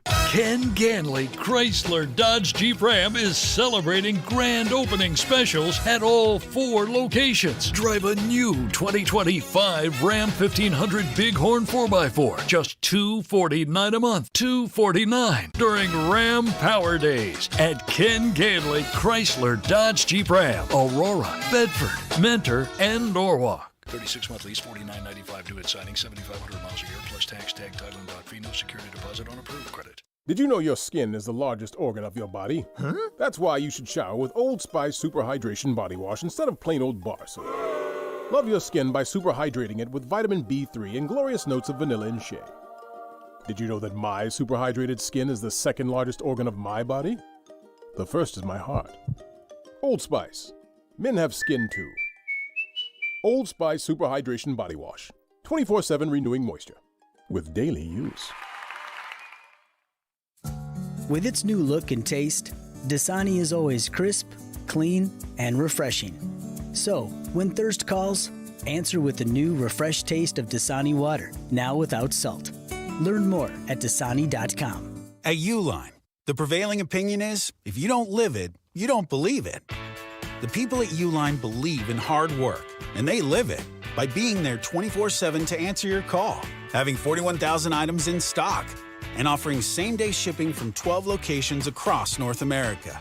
Business owners, sellers, buyers, shippers, and packers believe it. Uline is the hard-working, dependable source for your shipping and industrial supplies. Visit uline.com. Hey, it's Alan. Cars for Kids is hands down the quickest, fastest way to get rid of your old car, no matter what shape it's in. So do a good thing without cutting into your schedule at all. Just go to carsforkids.org today. And remember, that's cars with a K. Hey, Cleveland. This is Jason and Dana. Are you fed up with crazy expensive cell phone bills that barely give you enough data to stay connected with your crew? Let me tell you about Simple Mobile's new limited time deal. You can get 15 gigabytes for $25 every month. That's 3 times more data than before. It's that simple. Let me also mention that if you qualify for Lifeline, you could be eligible to, and get this, 15 gigabytes for $15. You heard it right. $15 gets you 15 gigabytes if you qualify for Simple Mobile Lifeline, a government assistance program. If you're enrolled in programs like SNAP or Medicaid, you may be eligible. 2 great offers from America's simplest wireless service. Visit an authorized Simple Mobile store or find a store near you at simplemobile.com. Offer valid for a limited time, only at authorized retail locations. New customers only. Requires new activation with external port-in or new number. Taxes and fees may apply. Lifeline cannot be transferred. Limit 1 per household. In the criminal justice system, prosecutors bring the charges.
show. Can we give this stuff away? All right, you want to go see Sullivan King? WMMS and 2 Hours to Midnight are presenting the Sullivan King Tour. It's called the Chaos Will Bring Peace Tour. If you're not down with Sullivan King, it's a wild show. He's equal parts metal and EDM, a lot of riffs, a lot of DJing, a lot of stage diving. It's a lot of fun, man. Opened for Avenged Sevenfold earlier this year. Been doing the festival circuit. And coming to the world-famous Agora in February. It's a Monday night. It's February 10th, the Agora. AgoraCleveland.com's got all the info. You want to go? You will get my last pair this week. Good luck. Caller 10, 2 for Sullivan King. I'll probably see you there. 216-578-1007 or 800-348-1007. And now, a moment of silence for the brain cells you lost listening to today's show. Rest easy, boys. This is the Alan Cox Show On 100.7 WMMS.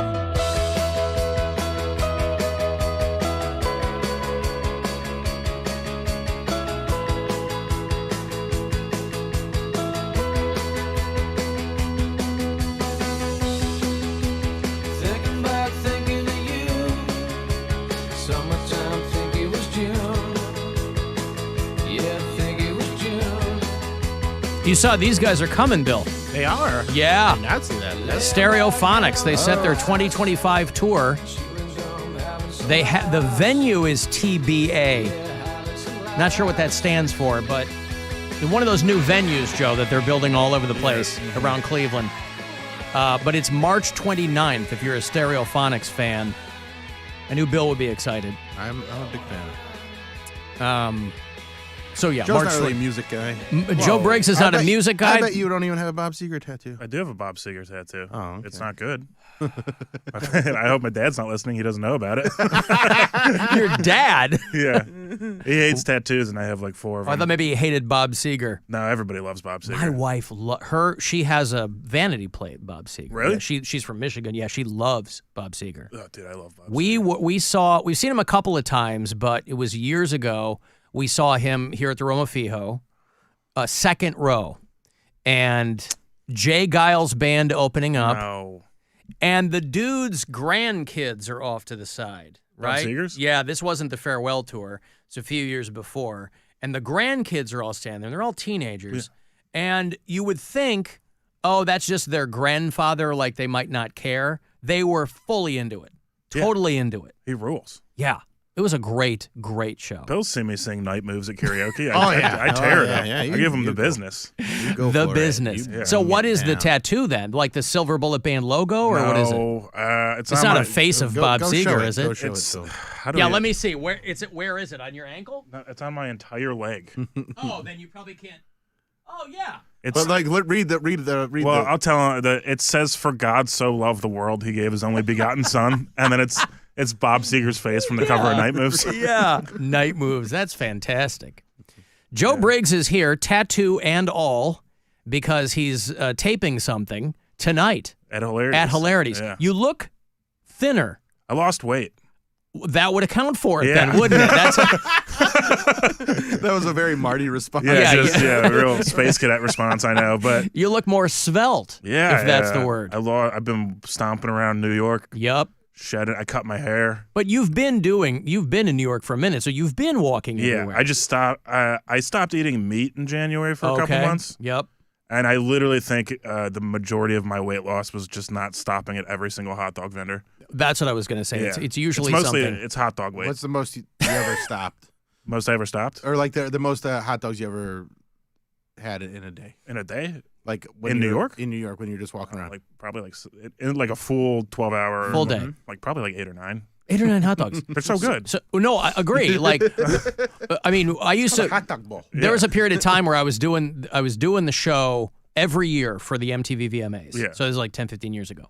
And they would send me every year, and they would put us up in Times Square. and I would drop my bag. I'd go down to the street. I'd get a goddamn hot dog. Just out of the rat water. It's just so good. They're so good. And that wasn't even me like doing it there. I was just like, man, these hot dogs rule. And I had a couple drinks. And then every time I saw a hot dog thing, I was like, oh, whoa, another hot dog. You stopped like 4 times one time, like with somebody. There was one night, where I was like walking to the train, and I think it was the night I saw Billy Joel. Okay. I was all amped up on like Billy Joel, and I just kept eating hot dogs. You were in a hot dog state of mind. Yeah, I was in hot dog heaven. Yeah. Now, what do you put on it? Just ketchup and mustard. Ketchup and mustard. I don't Okay. trust the condiments in the cards. That's where you get in trouble. No onions, anything like that. I like That's it. onions, but Yeah. like if you're getting 8 or 9 hot dogs, you don't want 8 or 9 wet onions. You don't want a belly full of wet No. onions? Oh, so you got to game it out then. Yeah, You're I like, had a okay, game. I was like, that's one less ingredient that'll give me food poisoning. Mhm. So, all right, just ketchup and mustard. Yeah, okay. Keep it simple. Yeah, I do Right. miss Burtman's mustard though so much. It's so good. It's so good. So, your hot dog weight is what you lost then? Yeah.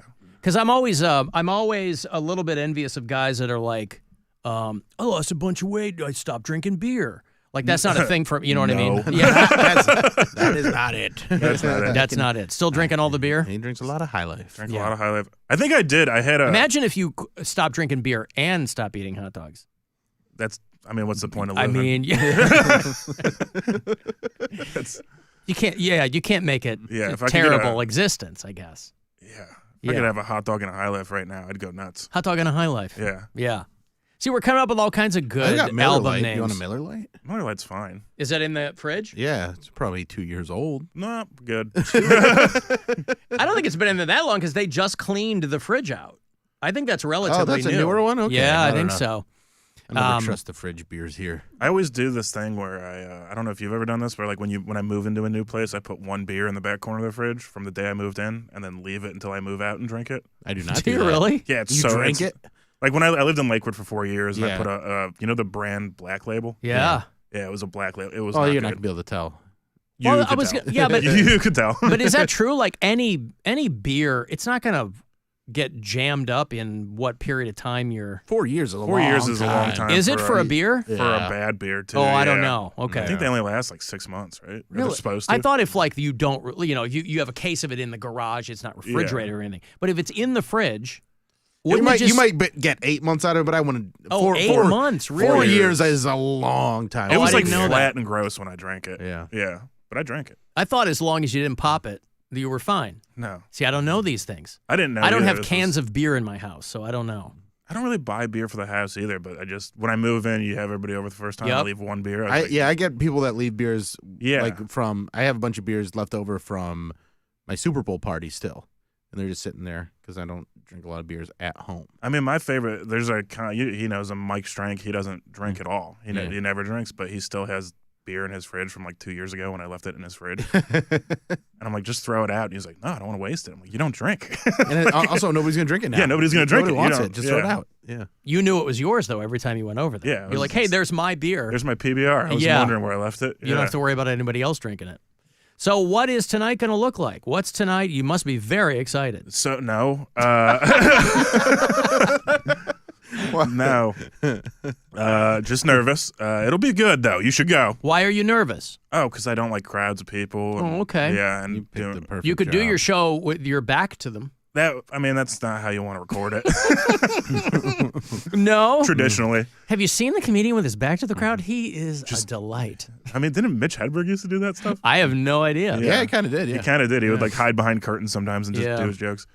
No, it's should be good. It's just a bunch of jokes that I've had for a while, and I had a buddy who was like, "We should record it," and we're recording it. And my parents are going to be at one of them. I don't like that. Have you Early or late? Probably early, Late, right? I think. Oh, I think they're they're gonna be coming late? from a wedding. Oh, okay. in Parma?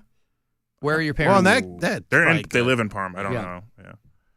No, but have you done a special before? No. Oh, this is the This first is the one. first then. one. I Yeah. see. Well, Yeah. that's why you're nervous. Then. Yeah. Yeah. I think I fell asleep at like 6 a.m. Yeah. For no reason. Just was like laying in Just bed like, well, nervous. Yep, that'll be that. Mm-hmm. All right, but it's one show. It's two shows. Okay. 6:30 and 9:15. And then you take the best of both and smush them up. cut them together, Yeah. and then there it is. And Joe's very funny. Good Mhm. writer. Thanks. Great crowd energy. Well, you're on guy. Chris McQuanzica too. So yeah, that's Chris exciting. McQuanzica. We're gonna Chris McQuanzica it up. Mm-hmm. You can get all of Joe's information, by the way, if you go to clevelandrockhall.com. I forgot about that. Yeah. You squatted on that one because they didn't take it? Somebody tried to buy it a couple months ago. I think we talked about it last time. I think we did, yeah. Somebody offered me like $300 for it. $300. And my only reply was just try $3 million. Yeah. And then they didn't respond. And you write them back. How about 3,000? How about, Yeah, no. I might have overshot. I stand by it. I think it's great. Dude, if I could cash out on that website for $3 million, yeah, that'd be pretty sweet. It'd be pretty sick. Yep. So with the special coming or filming tonight, are you putting the name out there already? Because I kind of already did. What name? The album. We haven't picked a name yet. Oh, you haven't picked a name? Okay. No, which one did you put out there? I said that it was supposed to be Joe Briggs Has a Gun. Yeah. Which I think is so good. Or Old Freight Train. Yeah. How about Old Freight Train Has a Gun? Old Freight Train Has a Gun. It doesn't even have Joe Briggs on it at all. I love that as a marketing decision. Yeah. I think that's great. It's nothing attached to you. It doesn't have your name, and it's a picture of your Bob Seger tattoo. And it's called Old Train Wreck or whatever it is. Old Train Wreck. Old Freight Train The way Has things a Gun. are going, yeah. Yeah. How are things going? Pretty good. Yeah? Yeah, I'm doing a special. No, I got that, yeah. What about your personal life? It's fine. Just living, laughing, loving. Living, laughing, and loving. Yeah. Yeah. In New York City. In New York City. Yeah. Well, but you have also, Mary Santora, who's not here today, but we were talking, midweek about her plan has never been to be in New York for a long time. She wants to put, I don't want to be put there in for a couple of, yeah. well, that's kind of, and you alluded to this last time, but I'm always curious kind of at what point people go, this might be it. It's time to leave or, I feel like I'm just I don't want to set a deadline because that feels weird. Right. She said 2 or 3 years, if I'm in the same, if I'm kind of spinning my wheels, I mean, she's got a guy here and all that kind of stuff, but. I keep doing year by year. So I'm our lease is up in May. I'm probably going to do another year and then we'll see what happens the year after that. And you haven't been there a long you and time. Mary hang out a lot in a New year York? and a half. Year and a half. I've seen Mary 4 times. Yeah. In a year. So we've seen her more here. Yeah. Well, she's in Queens. Where are you? Brooklyn, baby. Oh, okay. Born and raised. Yeah, okay. How do you like the Mary doesn't like the crowds in Brooklyn. How do you like the crowds? I like the Brooklyn crowds. You like them? Yeah. Why doesn't Mary like them? Well, I don't know. I mean, I look like I was literally molded in Brooklyn, right, which yeah. helps. You were manufactured in Bedside. Yeah. I hate that everyone there is you dress like a hipster. And I'm this is how we just dress in Cleveland, man. Let it go. No, it's not. Yeah, it is. I like jean. I got my jean. No, you look great. I love your jacket look, but ooh, dude, I put on Joe's glasses the other day. Oh, you want to be terrified? Are they thick? It's bad. Coke bottles? Well, no, just the look. The look. He looks like somebody that's on Bill. Yeah. Oh, I see. Oh, you're just throwing them. Okay. Yeah.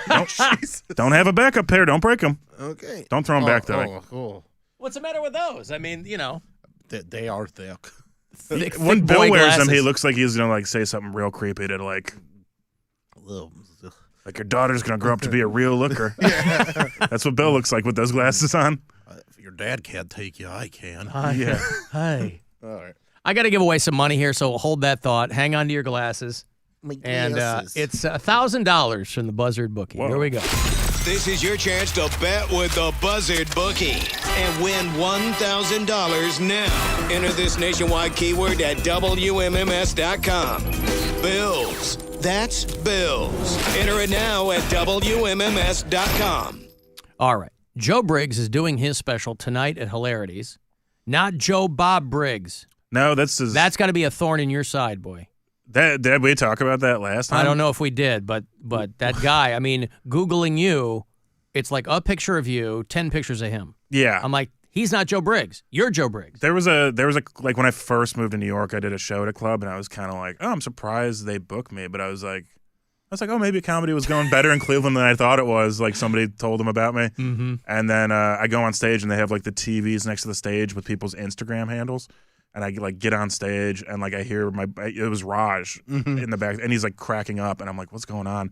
And I look at the TV, and it just says at Joe Bob Briggs, and I was how did you mix this up? Oh, no. How did you look? So at what do you do? I just did my set, and I was hopefully they like it. Oh, that's hilarious. It's like the Brian Regan bit. Yeah. Where they thought he was the screenwriter for 101 Dalmatians. Have you heard that bit? Yeah. But I just how do you make these Joe Bob Briggs is in his 60s. Joe Bob Briggs, yes. He's like twice my age. He wears a cowboy hat. Yep. And different areas of expertise, by the way. Like you weren't doing a set at a horror movie con or something. I don't even think he does stand-up. That's why I was like, no, he does it. That's what I'm saying. Yeah. Like it's all like he's watching old movies with people. Yeah. Yeah. It's just weird that a club was like, we got him. What a get. We finally got him. Yeah. It is weird, though. We were just talking about this with whether it's, I mean, a lot of it's political, but it's like the lack of vetting that people are doing. Just the lack of attention to detail, whether it's a show, making sure you got the right guy, you know, it's one extra email or so. It's like nobody's at the wheel for so many things, and I can't figure it out. Dude, I've gotten like booked for shows. Like our buddy Raj, I went to Florida and he was like, "Oh, let him know you know me." And I was like, "Oh, I'm friends with Raj." And it turns out it was just a different guy named Raj. Yeah, different Raj. And I got booked on like a whole weekend of shows. And then they were and like, the guy's like, "I don't know you, but you can get, you know." Yeah, they were like, "How do you know him?" I was like, "From Cleveland and Arkansas." And they're like, "Oh, I didn't know he was in those cities." And like, took like hours before we figured out. He was like, "Well, you did fine." And I was like, "Well, Raj told me to." Right. I'm good. The wrong Raj. Yeah. Man. That's a good album name. I was going to say, call your album The Wrong Raj. Yeah. Joe Briggs, The Wrong Raj. Yeah. Or just call it Not Joe Bob Briggs. I miss my roommate used to do comedy, and like he's very funny, you know, Joe. Very funny, yeah. But he always used to say he was going to name his album, like if he ever put out a comedy album, he was just going to name it the name of all of his ex-girlfriends in a row. Yeah, so like when they Google his like their own name, it just comes up with his comedy album. I was like, that'd be so sick. That's amazing. Yeah. If you had a lot of ex-girlfriends, that would be fun. Which he does. Yeah, well, there you go. Do you have a current girlfriend? No. Oh, you don't have a lady friend? No. You got a boyfriend? I wish. Oh, right. Yeah, you got Strank. I got Strank. He's my sweet angel from heaven. His only purpose in life was to make me happy. Yeah. Yeah, they have a real bromance going on there. You're lucky that we're both straight. You wouldn't be able to handle the love we have. It's insane. Hey, love is love. Love is love. Love always wins. It really is. Especially there in Brooklyn. Yeah. Oh, man. But he's in Cleveland still, so. Oh, still back here. It's a long-distance relationship. Yeah. Boy, that's really going around. What, long distance? Long distance. I just got out of a relationships. long distance one. It was Did you really? Yeah. She was in Staten Island, and you were. She was in Milwaukee. Milwaukee. Yeah. Oh, really? Okay. Yeah. You were dating Giannis, weren't you? Yeah. On the Bucks. I wish. Again, I would. He's coming to New York. So how did that? Okay, listen. Did you ever live in Milwaukee? No. Okay. So how did the two of you cross paths in the first place? I did a comedy festival in Alaska.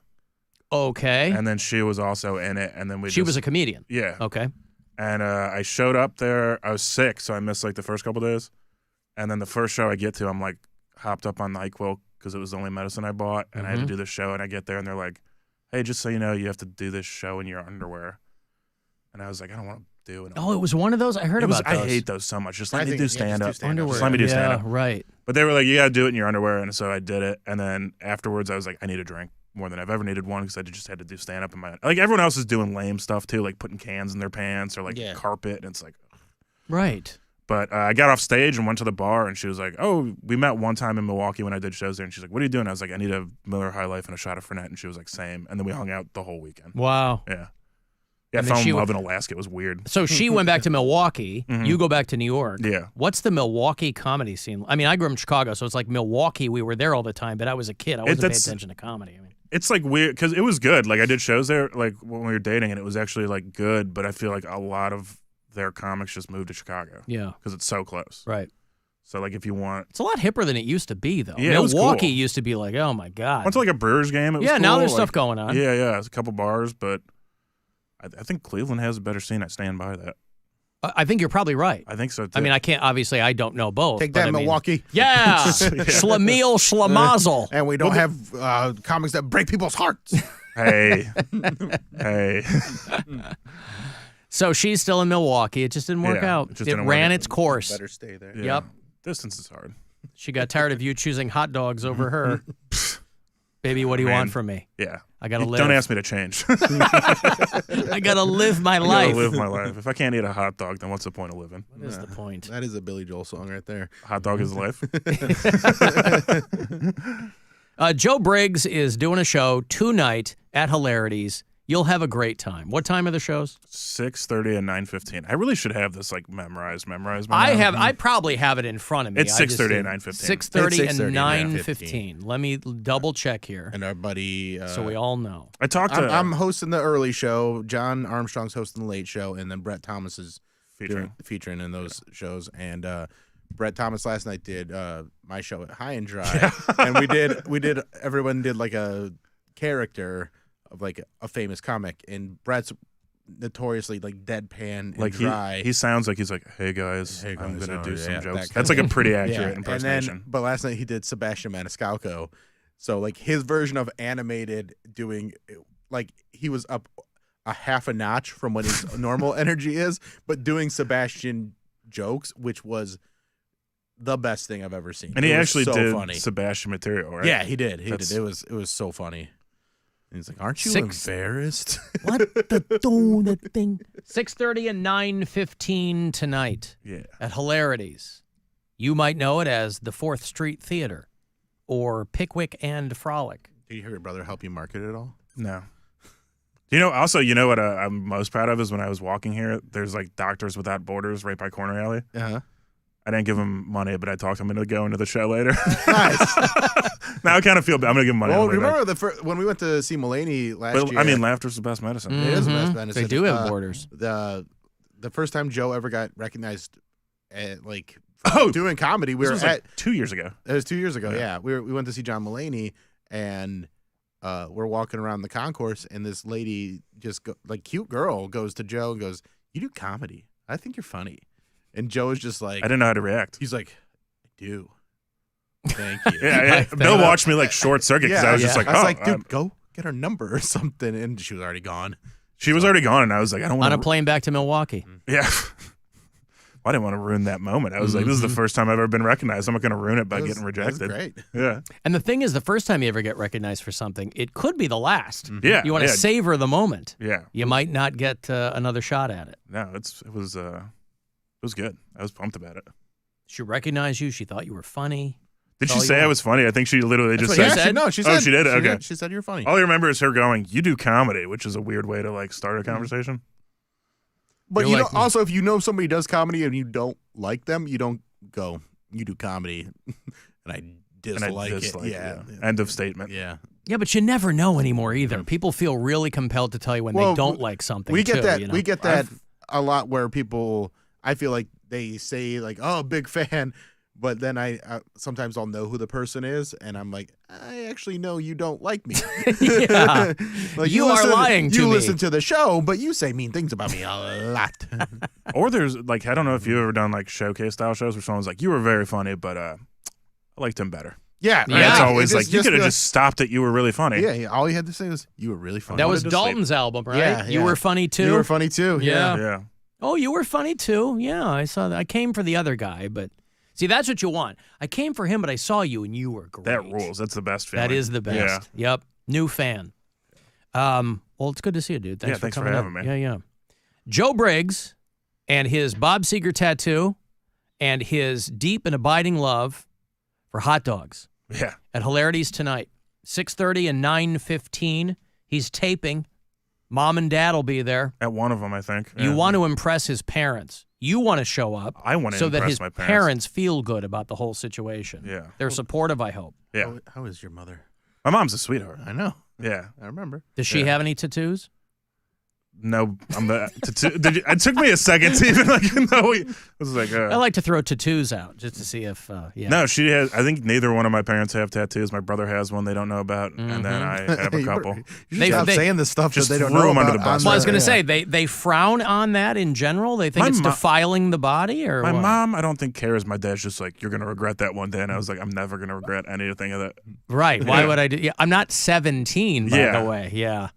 I didn't get, a piece of pizza on a surfboard. Yeah, I'm like... It's Robert Seger. And I was 31 when I got it. I'm halfway done already. Like, it's... Yeah. You're going to regret that someday. Yeah. All right. Buy the tickets for the show tonight. Whatever the special is going to be called, it'll be great. And if you can't see Joe tonight, he'll be back for Chris McQuanzica with Bill Squire. That'll be at the Agora on December the 28th. You can go online and see everything that's going on there. JoeIsAlsoHere.com, or just go to ClevelandRockHall.com and you'll get all the details. We'll take a break. 35192 if you want to text, and we'll be back. The Alan Cox Show on 100.7 WMMS. And everywhere you go on our free iHeartRadio app. This weekend, the clocks and the buzzard fall back. Hear the songs and sounds that define the decades of WMMS. It's in Cleveland with Jeff and Flash. Cleveland's Italian Stallion Kid Leo. Sabotage by radio station WMMS. We'll remember the days of buzzard past. But at least what we can remember. Drugs. It's a fallback buzzard weekend on 100.7 WMMS. Blue Falls and Conrad's, keeping your car clean and safe on the road. Kevin Rett from Mentality Men's Health. Every day I get stopped by one of our 25,000 clients to let me know how their lives have changed. Increased energy, mental focus, but most of all, I can tell these guys are confident. The way they walk, talk, they are on it. Everyone in their life can tell they are back. If your testosterone levels are low, it is impossible for you to look and feel the way you could. With one quick blood test, we can quickly pinpoint your problem and treat you immediately. In Cleveland, go to lowtusa.com. That's lowtusa.com. Sonic Temple Art and Music Festival, the pinnacle of rock festivals in America, returns in 2025 with Linkin Park, Korn, go! 2 nights of Metallica. No repeat weekend with 2 different set lists, plus Bad Omens, Incubus, Alice in Chains, Rob Zombie, 3 Days Grace with Abbott.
Cleveland.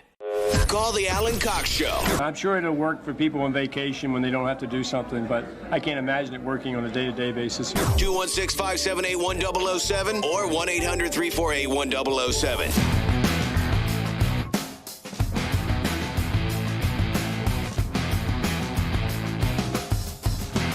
35192. Want to send me a text?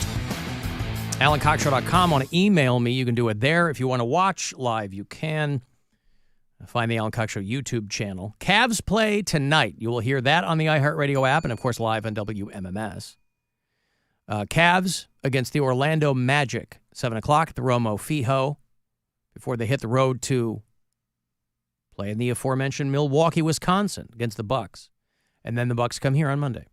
Cavs remain undefeated, 5-0 right now. But it's a long season. And as I understand it, still many, many games to be played. I was looking over some data earlier, not to get too granular with it, but it turns out this season they have more than 17 games to play. I think I have that right, unless I was misreading that. And there's no way to know. At least 17 games to play. Yeah. But Cavs, Magic tonight, 7 o'clock on WMMS. Alan, you talk about nobody communicating or nobody vetting anything. It even happens at the factory where I work. A truck will show up for delivery on Saturday, but nobody's there on the weekends. So they have to sleep in their cab until Monday. Imagine that, right? Honey, I'm going to be camping out in the parking lot of this factory before they deadhead back to Tampa or whatever. So there's a kid. Let me play this for you. It's a piece of video from a mom who took to TikTok to mention a note that she got from her son's school. And she's like, hey, I want to let you know your son's not in trouble, but FYI. And she posts a copy of the message or whatever. This is the text I got from my kindergartner's teacher this morning. Good morning. Let me first say Hudson is not in trouble for this. He came up to me before recess and pulled this out of his pocket, asking what it was. I did not tell him what it was, just that I will dispose of it and let you know that we discovered this. There's a picture of a condom. Her little kid had a condom in his pocket. That, friends, is a condom that my 5-year-old brought to school today. The rest of the conversation, clearly, I have no idea where this condom come from. He said he just put his hands in his pocket and found it. Now, Heaven and I went to Walmart the other night. We bought Hudson some new jeans because he wanted them. Apparently, there was a condom in the jean pockets. So, my 5-year-old brought a condom to school today. Someone is lying. Because I think this kid F's. That's what I think. I think this kid, either the dad is lying, it was his, and he, in a moment of panic, stuck it into his kid's jeans and then forgot about it. There is a chance that when they bought these kids' jeans at Walmart, there was already a condom in the pocket. Somebody goofing around, maybe. But I think the kid is lying to his parents. You think he's out there? Yeah. He's active? I think this 5-year-old kid, now, first off, props to him because he's being responsible, right? He can't even do anything yet. It's not like he needs it. He's 5. But you still want to be safe. Yeah, that's right. Safety first. Yeah. How? Just as an administrative point here. How are people arriving at their kids' names? She's like, so Hudson came back from school. How do you? I don't know. People Hudson. You can name your kid whatever you want, but it was, we were out trick or treating last night. I overheard a guy. She likes Hudson Hawk. Well, who doesn't? Danny Aiello? Come on. I overheard a guy last night referring to his son, Nixon. And I'm like, bro, he's probably some he was probably after the skatewear brand because skate or die dude, whatever. But that's not what people are going to think of. It's spelled with X's, huh? When the, yeah, I guess. Maybe not. But even if it was Nick, they're going to think of Richard Nixon. Hey, Nixon, get over here, will ya? This is our dog Checkers. So anyway, I think that the kid, they should be, by the way, because apparently there's video, they should be checking the background on these Diddy freak-offs for that kid. Because witnesses have been looking at some of these Diddy freak-off vids. And the headline was that the grand jury has been looking at some video.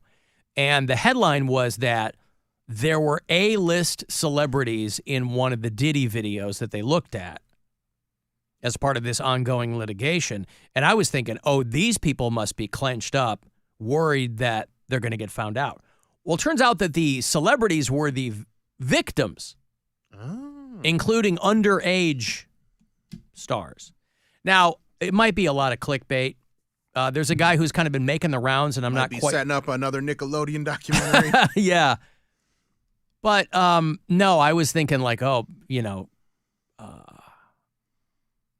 don't know. I don't know how many A-list underage stars there are, but one of the witnesses in this has been saying that he saw sex tapes that had some well-known people in it, including, at least, he says, 2 underage male stars. This is a guy who testified in front of the grand jury yesterday that he saw 6 males and 2 female celebrities engaging in sex acts with Diddy on the tapes. He said they all appeared to be inebriated. You think they'd have to be, right? You're not walking in like, hey, could I get a cranberry juice? I'm just going to dive right into this puppy pile, and we'll see how it shakes out. Maybe that Zachary Ty Bryan was part of it. You know, the kid from Home Improvement who keeps getting DUIs? He keeps getting DUIs. He's a grown-ass man. Well, it's got to be tough when you're like I don't know that any of those Home Improvement kids emerged unscathed. It's not like they have careers, I don't think. It's got to suck if you're that's a tale as old as time. The kid actors who, get a little older, a little ganglier, and it all dries up for them. And they turn to the bottle. But this guy is making the rounds. I guess I'm unclear how they can be doing television interviews if they're a witness and testifying. I don't know. I don't know how that works. But this guy, Courtney Burgess, was on Ashley Banfield's show talking about how he saw 2 or 3 underage celebrities in one of these Diddy freak-off tapes. 11 flash drives that he said were given to him by Diddy's ex-girlfriend, this woman, Kim Porter. And so the Diddy thing, because a lot of people are asking the question, why is Diddy in jail and that Abercrombie and Fitch CEO is walking around? They scooped that guy up too. The former Abercrombie CEO, that Mike Jeffries. He's busted? Well, yeah, they got him on some kiddie porn thing. And if you remember the Abercrombie documentary, if you've seen it, it's called... That was more about discrimination. Well, right? it was, yeah, but he was in it. No, It was called White Hot. It was rise. It was called The Rise and Fall of Abercrombie and Fitch. But I guess that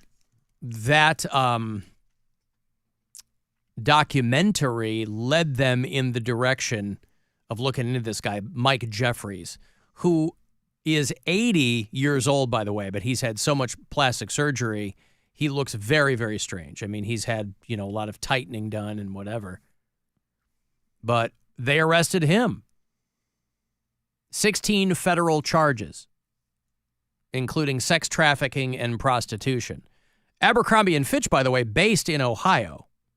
That Les Wexner, he's the richest man in the state. Yeah, in Columbus. Yeah, he's the guy behind all these companies. He was the guy that was bankrolling Jeffrey Epstein and, And so all of these people who had come forward saying, yeah, Mike Jeffries was, tickling my nickels or whatever. And that documentary is pretty wild.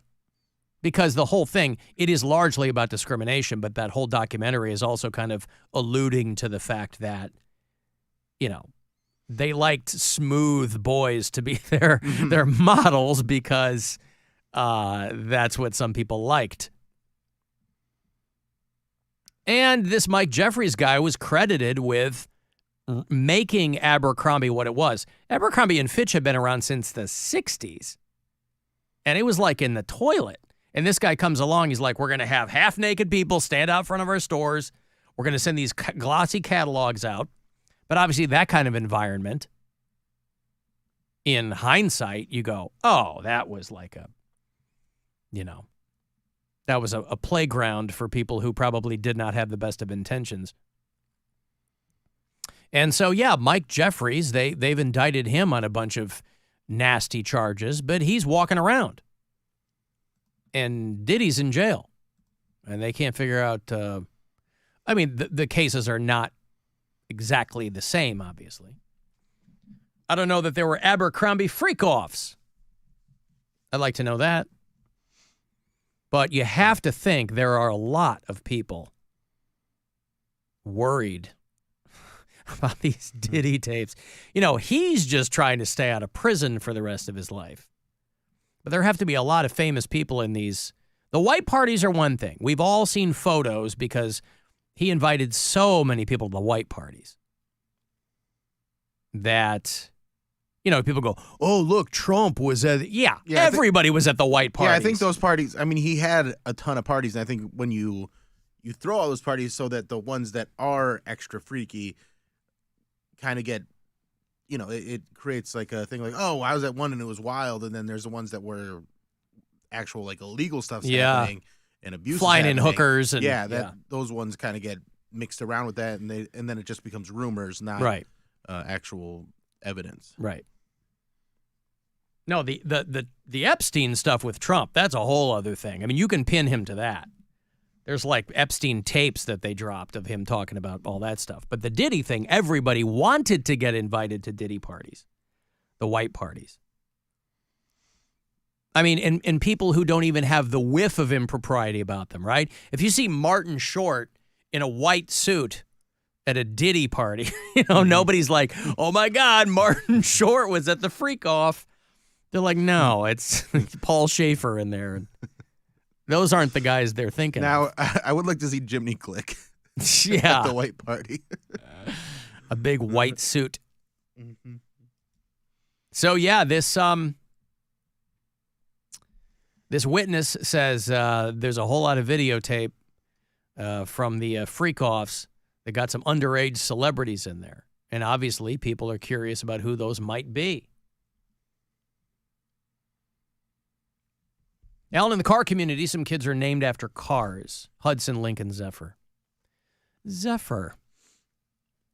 Paolo Banchero is out for 6 weeks. Yeah, I saw that. Oh, boy. Yep. My goodness. I think an oblique tear or something like that. Ouch. Yeah. How do you do that? I don't know. You move wrong. You got to do your calisthenics. Mm-hmm. You got to do your HIIT workout. Yeah, you got to stay limber. I do all my stretches before I start lifting in the morning. You got to. Yeah, you got to warm up. Especially, I'm 53, man, especially. Got to warm up. Got to stretch the hammies. You got to get yourself moving and grooving. Alan, you think Danny Masterson was at any of those Diddy parties? I don't know. Maybe. Don't know. Yeah, so that whole situation remains to be seen. But again, back to the kid whose mom posted that he went to school and had a condom in his pocket. I think that kid is lying to his parents. I bet he got it from another kid in school and then just like, meh? Another kid? Yeah.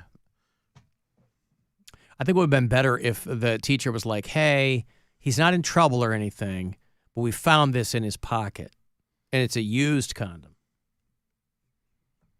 Ugh. Because then the mom goes, all right, I haven't even had the talk with him. And the kid sits there and he's like, Mom, I don't need the talk.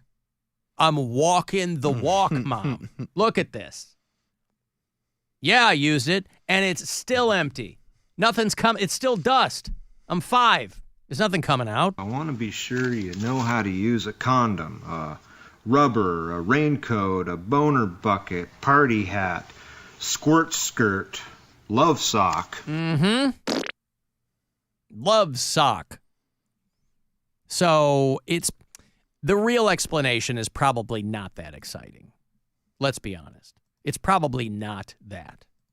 But I just like that the mom felt compelled to put that on TikTok. Because there's no big twist. There's no twist to There's it. no payoff. Yeah, It's hey, this is the message. Yeah. And, okay, well, I mean, it's a kicker. It's a human interest story. That's why I'm talking about it. I thought it was funny. But I don't know. I mean, when you're in high school, you're walking around with condoms in your back pocket because you want people to notice. You're trying to get that ring in your wallet or something, right? I mean, trouble with that is, I wonder if that's still a thing. If you get I'm talking about I was in the 80s, but trouble is if you end up with the ring, that means it's you're gone not using it. unused. Yeah. They go, goddamn long is that in there? You go, I don't know. I opened it up and it was all powder. Mm-hmm. Is that too long for a condom? I think they're supposed to be a little squishier than that. They're supposed to, not revert to a powder state. Well, once that lubricant gets dry. I got one more pair of tickets for you to see Under Oath. They are celebrating the 20th anniversary of their album, They're Only Chasing Safety. If you're an Under Oath fan, well-versed in what they're doing. And part of that tour is they do fan-voted songs, too. So they'll play the album front to back, then they'll do a fan-voted set every night. That is the end of this month. Now we're in November, so it's Saturday the 30th at the Agora. WMMS, 2 hours to midnight, presenting Under Oath. So I'll hand those off to you as soon as we get back, and then 5:30 is going to be your last chance today to grab some money, another grand, courtesy of the Buzzard Bookie. The Alan Cox Show. On our free iHeartRadio.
everyone dreads, or is embarrassed by, or tries to avoid completely. The Alan Cox Show on 100.7 WMMS.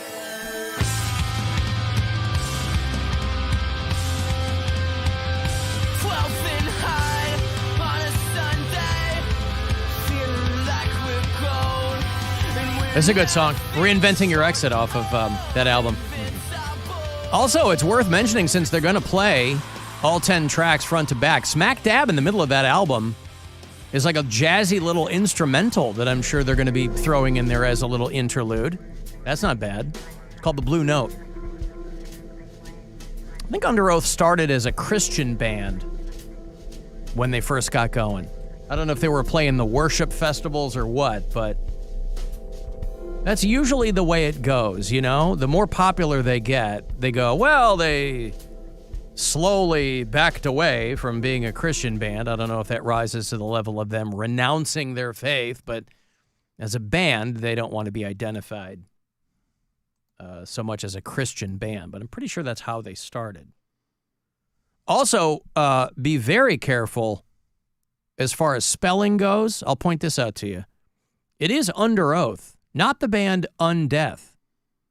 You know, you read it too fast one way or the other. You take out that R and O, you might think you're going to see Undeath instead of Under Oath. Now, personally, I'm a bigger fan of Undeath. But just be they're two very different bands. You want to make sure you're going to see. This is not Under Oath. This is Undeath. This is superior as far as I'm concerned. I'm gonna go the opposite direction. Huh? You are? Yeah. You want to hear that guy whining and screaming? I'll take that over there. Wow. Yeah, that's okay. I'm not. I don't. I guess we're split down the middle. We've a little more melodic. We've hit an impasse between Under Oath and Undeath. Bill Squire Friday Get Down in under an hour. That's how we begin the weekend around these parts, right? I haven't done one in a few weeks. No, we haven't. Yeah. We were out last Friday. I think the Friday before you were out, or I was out. Yeah, I was out the Friday before. So it's been a couple of weeks since we've had a live Friday Get Down. Of course, some people. I think I've only done one in October. Have you? Because maybe I haven't even done one in October. Let me look at what, because I know. Boy, if we went an entire month Get Down free, that would be weird. I think I did one the 11th. Okay. No, we were off. We were off the 11th. I know we had a lot of October was really all over the place because we were out the 4th, we were out the 11th. I was out the 18th. You were out the 18th. Yeah. We were out last. You didn't do a Get Down in the entire month of October. Wow. All right. Well, then we'll pick it back up from September. That's just how it shakes out. So that's how you know that the weekend has begun. And Cavs play tonight. No weekends in October. Nope. Of course, some people have already gotten going. I sure hope I slide into a family of 6. Jeez. Brian's really out there doing his own thing. You know what? He is on shuffle in more ways than just musically. Mm-hmm. Now, I'm going to talk. Michael is the guy who calls and always immediately drops the N-word. So I always have to dump him. Is this him again? He has a compulsion to do this, and I don't quite understand it. But I'm not here to pick your brain, Michael. Hello, Alan Cox. Yes, Michael. You always call me and you always immediately drop the N-word, and I don't know why that is. I mean, I just think it's funny. I think other people find it funny as well, though. They don't. It's super lame. Super lame. I have like 500 people watching me, dude. I've been 500 people streaming. Watching you. Oh, I see. Yeah. All right. Thank you, Michael. I have 500 people watching me. But they, what? I don't know. Don't understand. Yeah. No, but he'll call and he'll pretend he's from New Jersey or Florida or something like that. I don't quite understand it. But it's not like we go, yeah. We just go, dump that. Yeah, I got to dump it. I mean, he didn't do it this time, right? But you know. All right, keep doing your thing, bud. That's what you. That's good on you. Yeah. Alan, the love of my life, and I just got out of court to finalize the divorce. And it's been an incredibly hard year. But you guys are keeping me going. How about that? Can you imagine? And I cannot thank you enough. Could you hit the post on Shine On, You Crazy Dime? No, I mean, that's got such a long come on, beginning on it. They've had such a hard year. Such a hard year, and it takes a minute to get going. I mean, I love the song, but I like when it starts to kick in, right?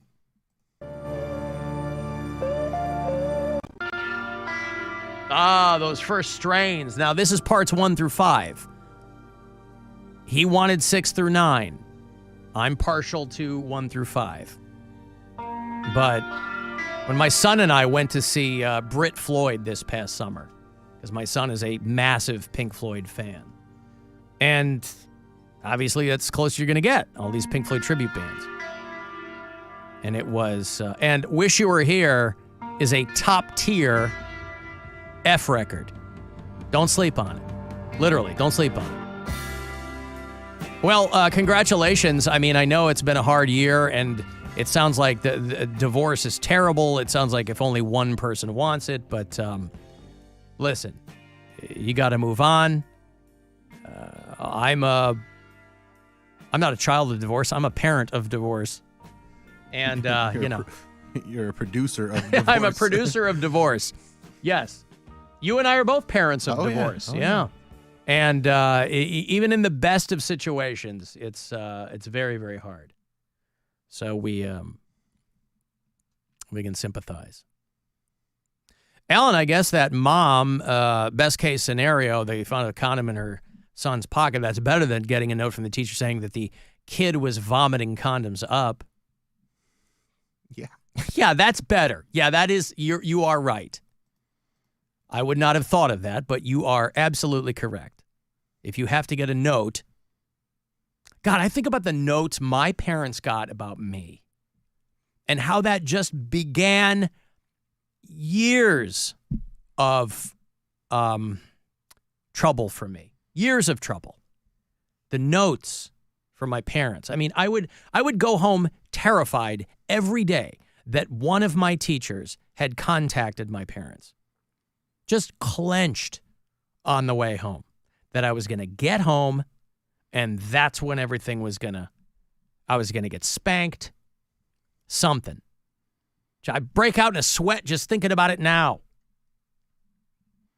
That's why it's so great being an adult. A product of being the oldest, where they're like, okay, we got to be the hardest on him because it's all, by the time, like, I was getting in trouble at school, but there were 4 other kids.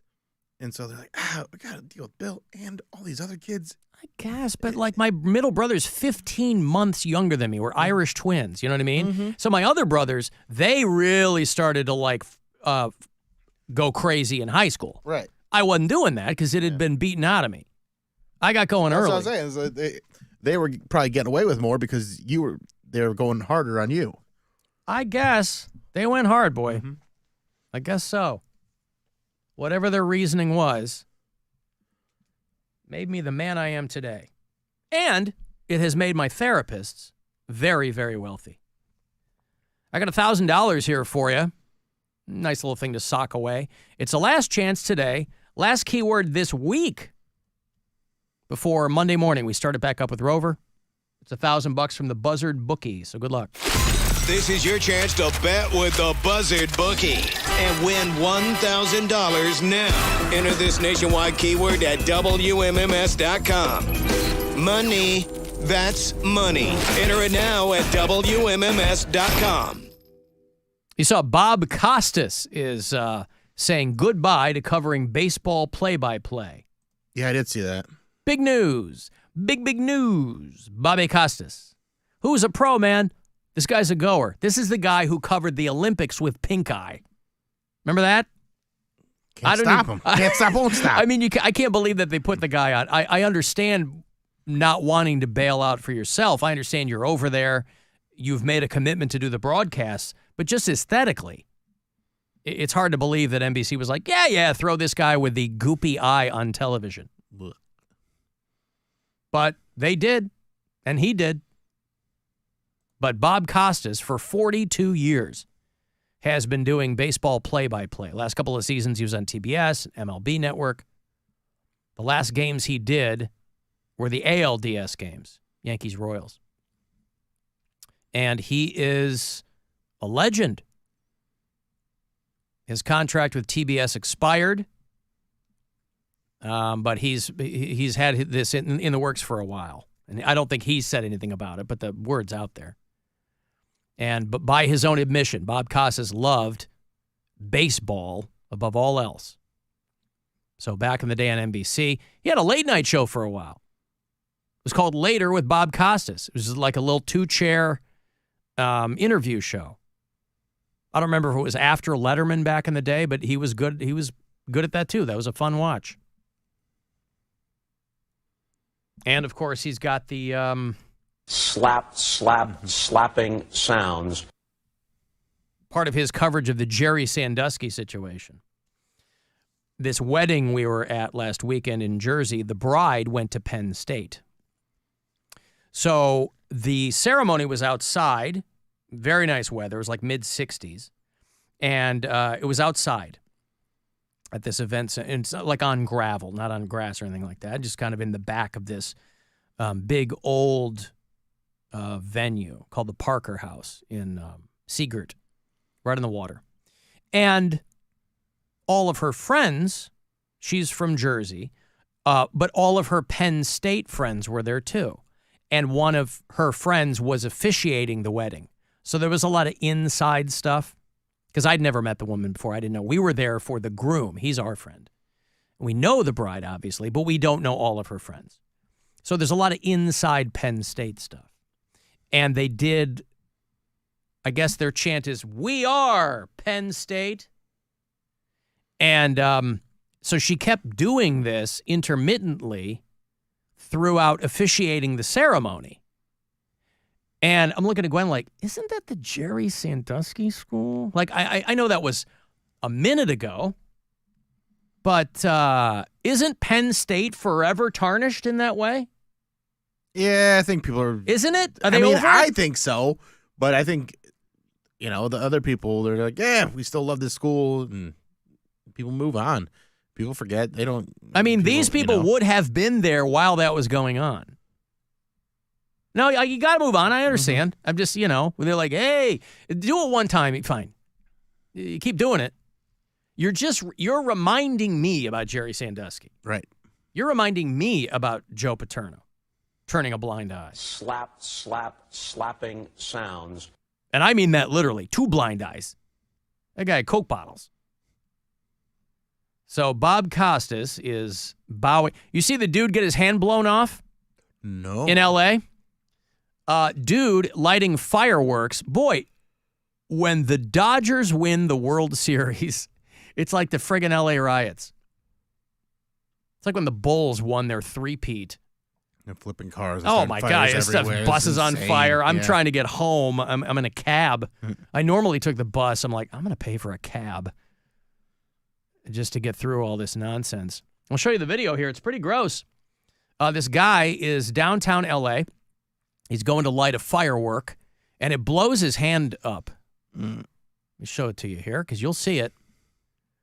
Blows his hand up. And there's other people. There we go. Sensitive content. Okay. FYI.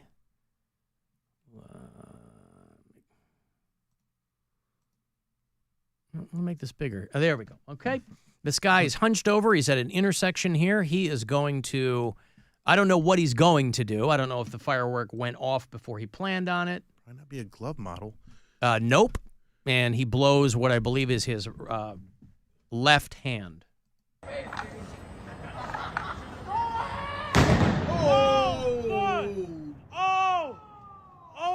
So look at his hand. No fingers. No fingers. Oh, dude. And it's just spraying blood. Blue. I know it did. Oh, my goodness, bro. I know it did. Oh, my goodness. Oh, hell no. Now, I like that these guys see this, And the reaction is, oh, my goodness. Right. Usually these are just people, freaking the F out. Yeah. Oh, my goodness.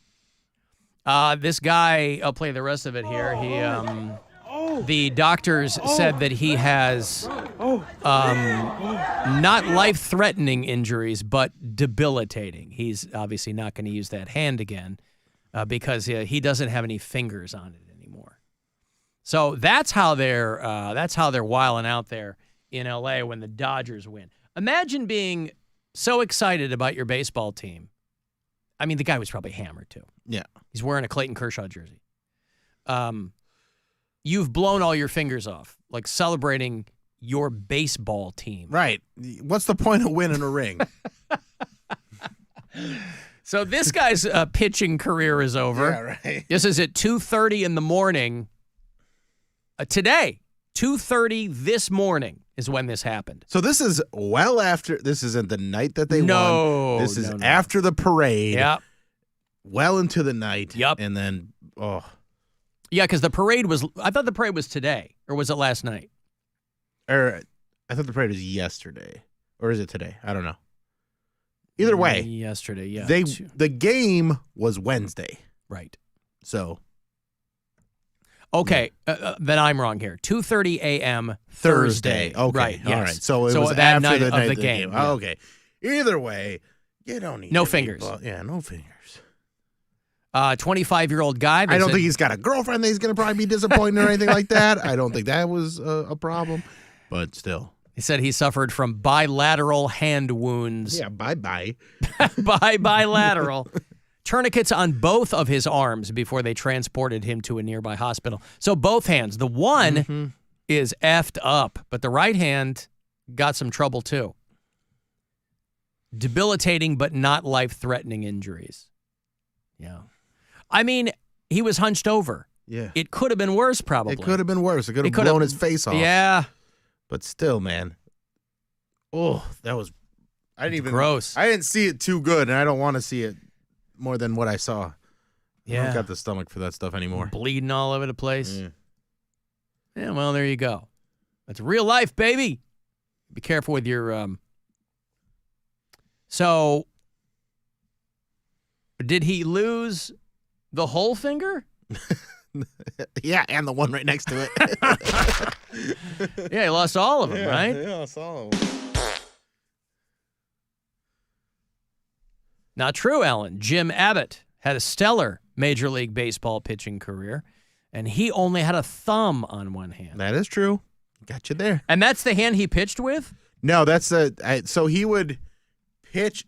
He'd hold the glove like under his arm, and then he'd have it on the stump. Yeah. Stump, whatever. Well, we had him on the White Sox. Yeah, and then Flint, Michigan. He would pitch, and then he'd move the glove over to his one good hand, and he did that for years. Wow. And had a very, very impressive career. Well, good for him. Yeah, but he wasn't pitching with the stump. No. Being born without a right hand. Yeah. So he was a lefty. He threw a no-hitter against the Indians in '93 when he played for the Yankees. Wow. Yeah, dude was incredible. Wow. I remember he was on an episode of Boy Meets World, and I think he talked about that no-hitter, and he was trying to give Corey Matthews a little good advice, She's like, no, don't, if I let people tell me that I couldn't do something, I would never pitch that no-hitter. Wow. Kind of thing. We had him on the White Sox twice. He had a long career. Yeah, I don't remember him on the White Sox. Angels twice, Yankees and Brewers. Retired in '99. Hung up his stump. No, hung up his glove. Still got his stump. Oh, he still got it. Yeah. Well, good for him. His autobiography, Imperfect and Improbable Life. Yeah, right? Why haven't they made a movie of that guy? Now they can cast this guy to act as him. Yeah. He's got himself a whole new career now. I just got casted Jim Abbott. I don't know who that is, but I got an agent. Hey, yeah, the Abbott. same year that he pitched the no-hitter against the Indians, he appeared on an episode of Boy Meets World called The Class Pre-Union. Well, there you go. We've got to take a break here. The Bill Squire Friday Get Down is straight ahead of you. That's how we get the weekend underway. Want to text 35192. Get me there. You can listen anywhere on the iHeartRadio app, and we'll be back. Rover's Morning Glory. What are you putting milk in? I eat a lot of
Girls, this is your opportunity right here. A nice boy, let me tell you that. 216-578-1007 or 1-800-348-1007. Got the Bill Squire Friday Get Down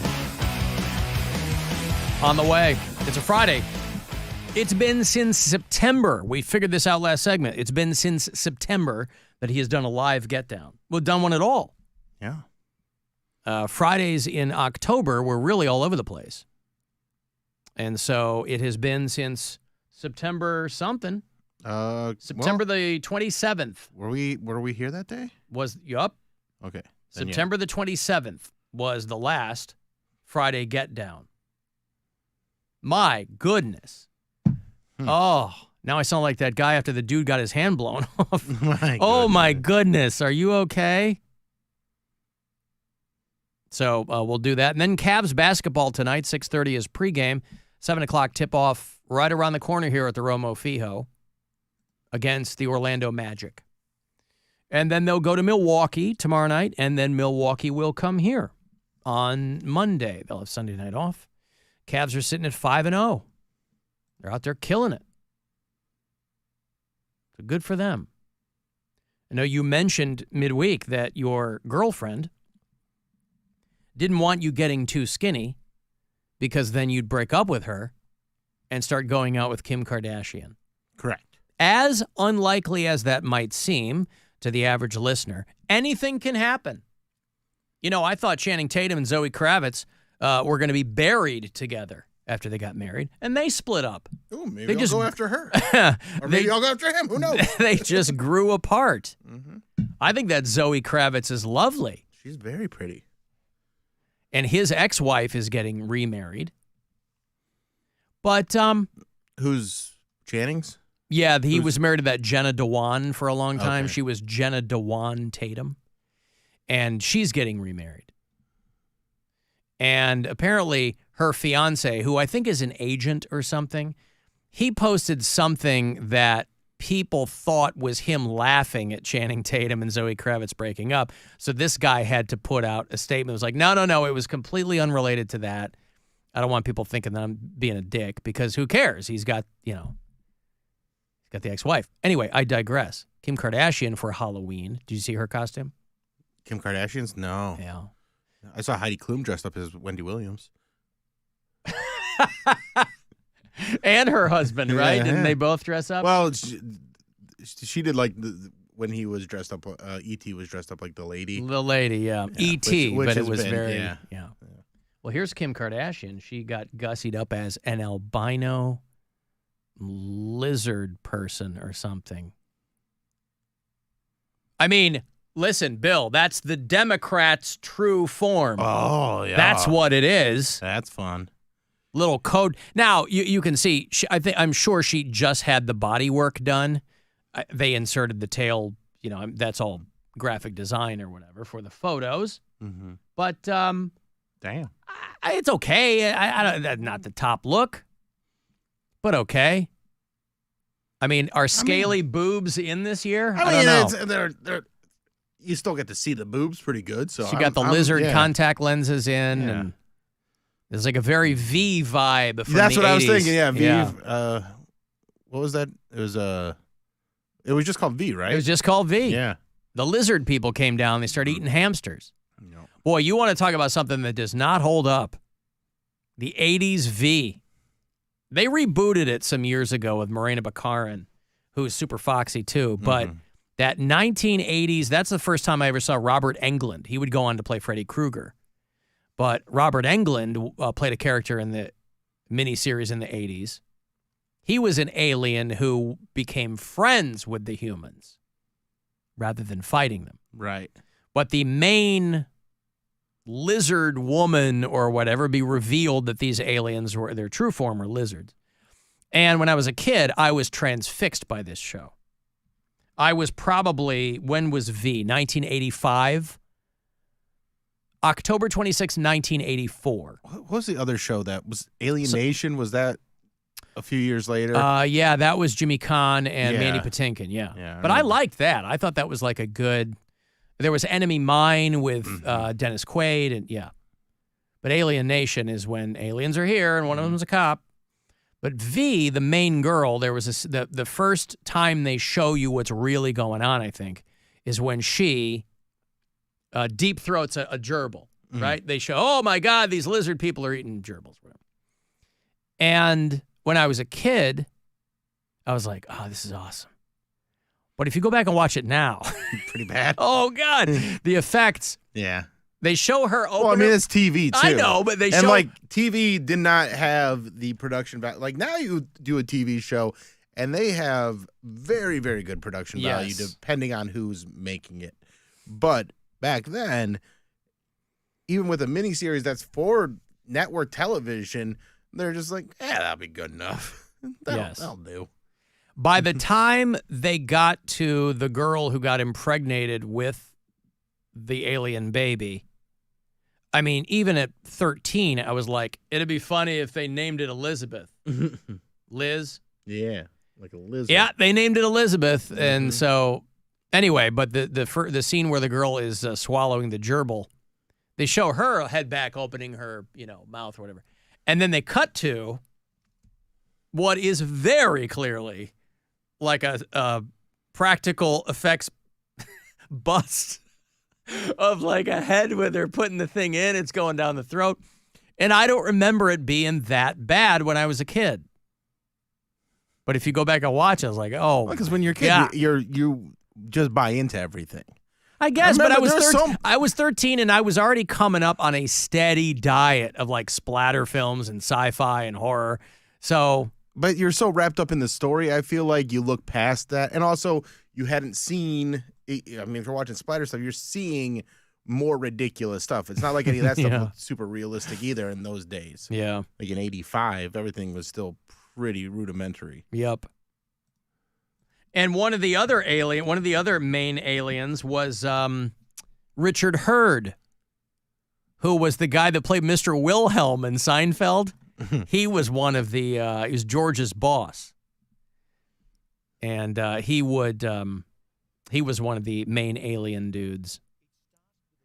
But yeah, man, when they started sucking down, I'm gonna see if I can find that scene when they start sucking down the hamsters. The hamsters. Oh, that was great.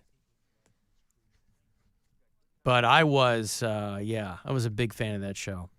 I don't even remember. That's one of those shows that feels like it was on for a long, long time, but it was probably only on for a couple of seasons. Well, it was because it was a limited series. I think they only did 2 seasons.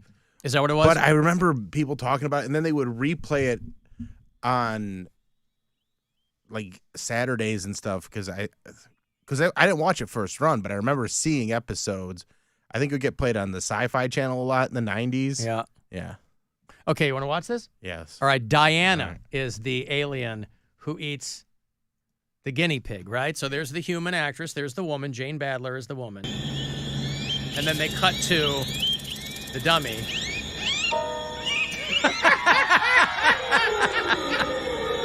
And then they cut back to her.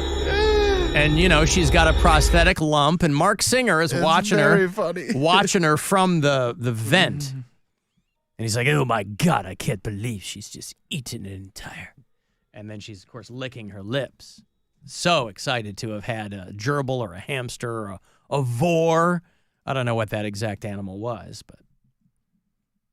And then when, they'd peel their skin off to reveal the lizard underneath.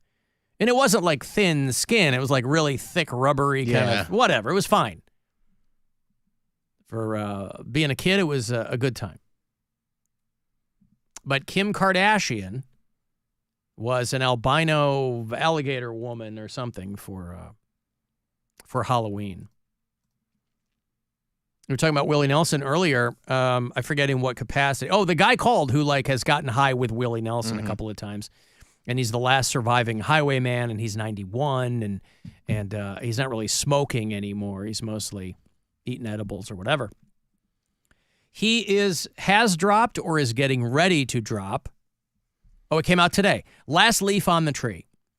It is his second studio album this year and his 76th solo record. Wow. He's made 153 albums overall, 76 solo albums in 91 years. Produced by his son. There's a couple of originals. There's some covers. He does a Flaming Lips and Beck song.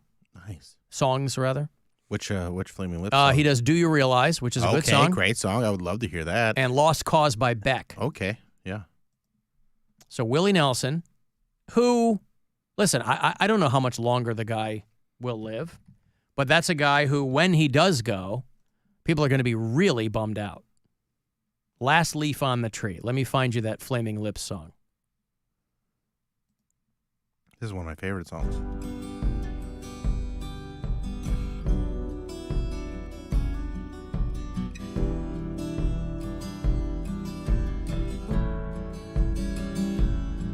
Do you realize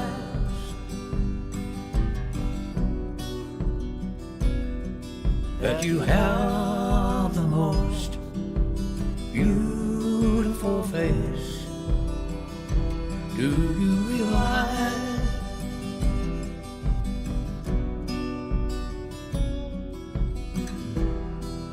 we're floating in space? So he's not doing too much with it, but I mean, Willie's voice still sounds good. Yeah, it's Willie Nelson. So it's 13 songs. That new Willie Nelson album dropped today, the 76th solo record. So he's doing press for that, and they talk about him getting older. And he said Chris Christopherson was the best songwriter he knew. He died last month. He was 88. And, you know, Willie's got like pot cookbooks and stuff. But he said he's not really worried about dying. He said, I don't have any pains anywhere. I'm sure the pot helps. But he says he takes pretty good care of himself. He's in pretty good shape physically. He said mentally it's another story, but but that's Willie Nelson. What are you going to do? Hey, it's Brandon here from Chill Coffee. Back from Iceland after 2 weeks. Turn your station on. You still suck. I mean, I don't get it. Oh, no. Hey, listen, man. It's not for everybody. And you know what else? Still listening. You can't expect me to stop sucking in just 2 weeks. You went to Iceland for 2 weeks. I'm going to need more time than that. That's putting a lot of pressure on me, okay? I've sucked for a long time. You can't give me 14 days and then come back and go, oh, still sucks. Yeah, a nadoy. So, man. But how was Iceland? Don't put that kind of pressure. Tell us about Iceland. Give me the scoop. Every year I'm like, maybe we have a good time talking about how Iceland is rather than you just saying, oh, you still suck. I already know that. I don't know anything about Iceland. Every year I'm like, I'm going to get one of them glass globes in Reykjavik and watch the Northern Lights. Of course, we get them here now. I'm glad I didn't spend money years ago going over there since we get the Northern Lights here now. But yeah, Iceland sounds fun. I wonder if there's a tour that'll take you by Björk's childhood home in Reykjavik. That would be fun. This is where she dressed like a swan or some nonsense. Wasn't that at an awards show? Yeah, but I don't think that was what she was wearing. You don't think so? Like her pajamas. Oh, man. I picture Björk walking around in all that kind of stuff. Like she woke up in that and she's like, hey, I forgot a word, sure. And then she just put the thing around her neck and walked off. Over here, you might go to Walmart in SpongeBob pajama pants. Over in Reykjavik, though, she's like, I get the swan dress, whatever she sounds like. The very tip there, the southwestern tip of Iceland, is Blue Lagoon.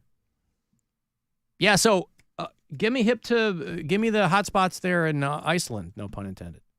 That's the interesting stuff. Don't put all that other pressure on me, man. Don't put your trip on me, bro. Oh, no. So you want to start the weekend? Let's start the weekend. Everybody have a drink on me. Everybody have a drink on me. Hey, everybody drink on me. Brother Leslie, how? Oh, boy. Bill Squire Friday Get Down is how we begin the weekend around these parts. We didn't get to do one all October. Take it away, William. It's Friday!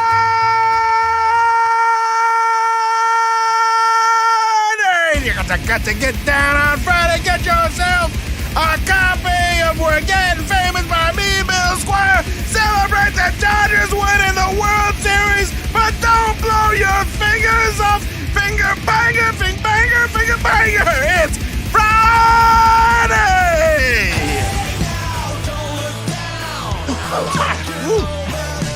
Rusty. Yeah, a little rusty. And I started the semi-glutide today, so like I'm a little nauseous. Oh, really? So yeah, I've been holding it down for the most part, but yeah. So like just not too bad, but like as soon as I started screaming, I was like, oh, I feel that. Oh, wow. Okay, I didn't realize that. Yeah, I try to not bring it all to the. Like I said, I was fine until I started yelling. Yeah, understood. I was like, oh, I hope I want you don't to throw up vomit onto the microphone. Vomit all over the place. I heard, oh, here it is. One of these, because we're doing the fallback weekend, so we're playing all this stuff from like decades of MMS, and it's all over the place, and it's awesome. But I wanted to, this is one of the clips we're playing throughout the weekend. The Buzzard Fallback Weekend. Turning back time. WM. Right? Cleveland. The old Murray Saul thing. The original, the OG. Now, those were interminable, with all due respect. It was a different time. Yeah. Nobody wanted or needed 15 minutes of that. Around these parts, now I don't know that Murray Saul ever had to suppress his vomit on the air. But it's all in the service of the greater good. All right. We're going to go. Yep. What do you have coming up? Tonight, I'm headlining a show at Imposters Theater. You can get tickets at billsquire.com. Starts at 9:30 p.m. It's always a fun time there. I do a residency there. I do one show a month. Come check that out. New album, We're Getting Famous, is available now. The actual video special will be out in December. I'll have more information on that soon. And then just billsquire.com for everything else. Columbus next Friday. I'm going to get an updated Bill puking clip. Yeah. The residency is once a month. Is that what you said? Yeah. Okay. At Imposters. But you don't live there. No. It's not your residence. It's not my residence. Oh, okay. It's just I do move all your stuff in? Yeah. Oh, good. All right. I'm on your socials at Alan Cox Show. No metal show tomorrow night. Next couple of weeks, we're getting preempted by Cavs basketball. So we're returning the 16th. But the week in Cox, that is 2 hours of the best stuff from the week. It's we take the whole week and compress it into 120 minutes. How do I do it? I don't know. But that's Sunday mornings, 8 to 10. Otherwise, leave messages this weekend. If the mood strikes, iHeartRadio app, little talkback button there. Tell me I suck. It's fine.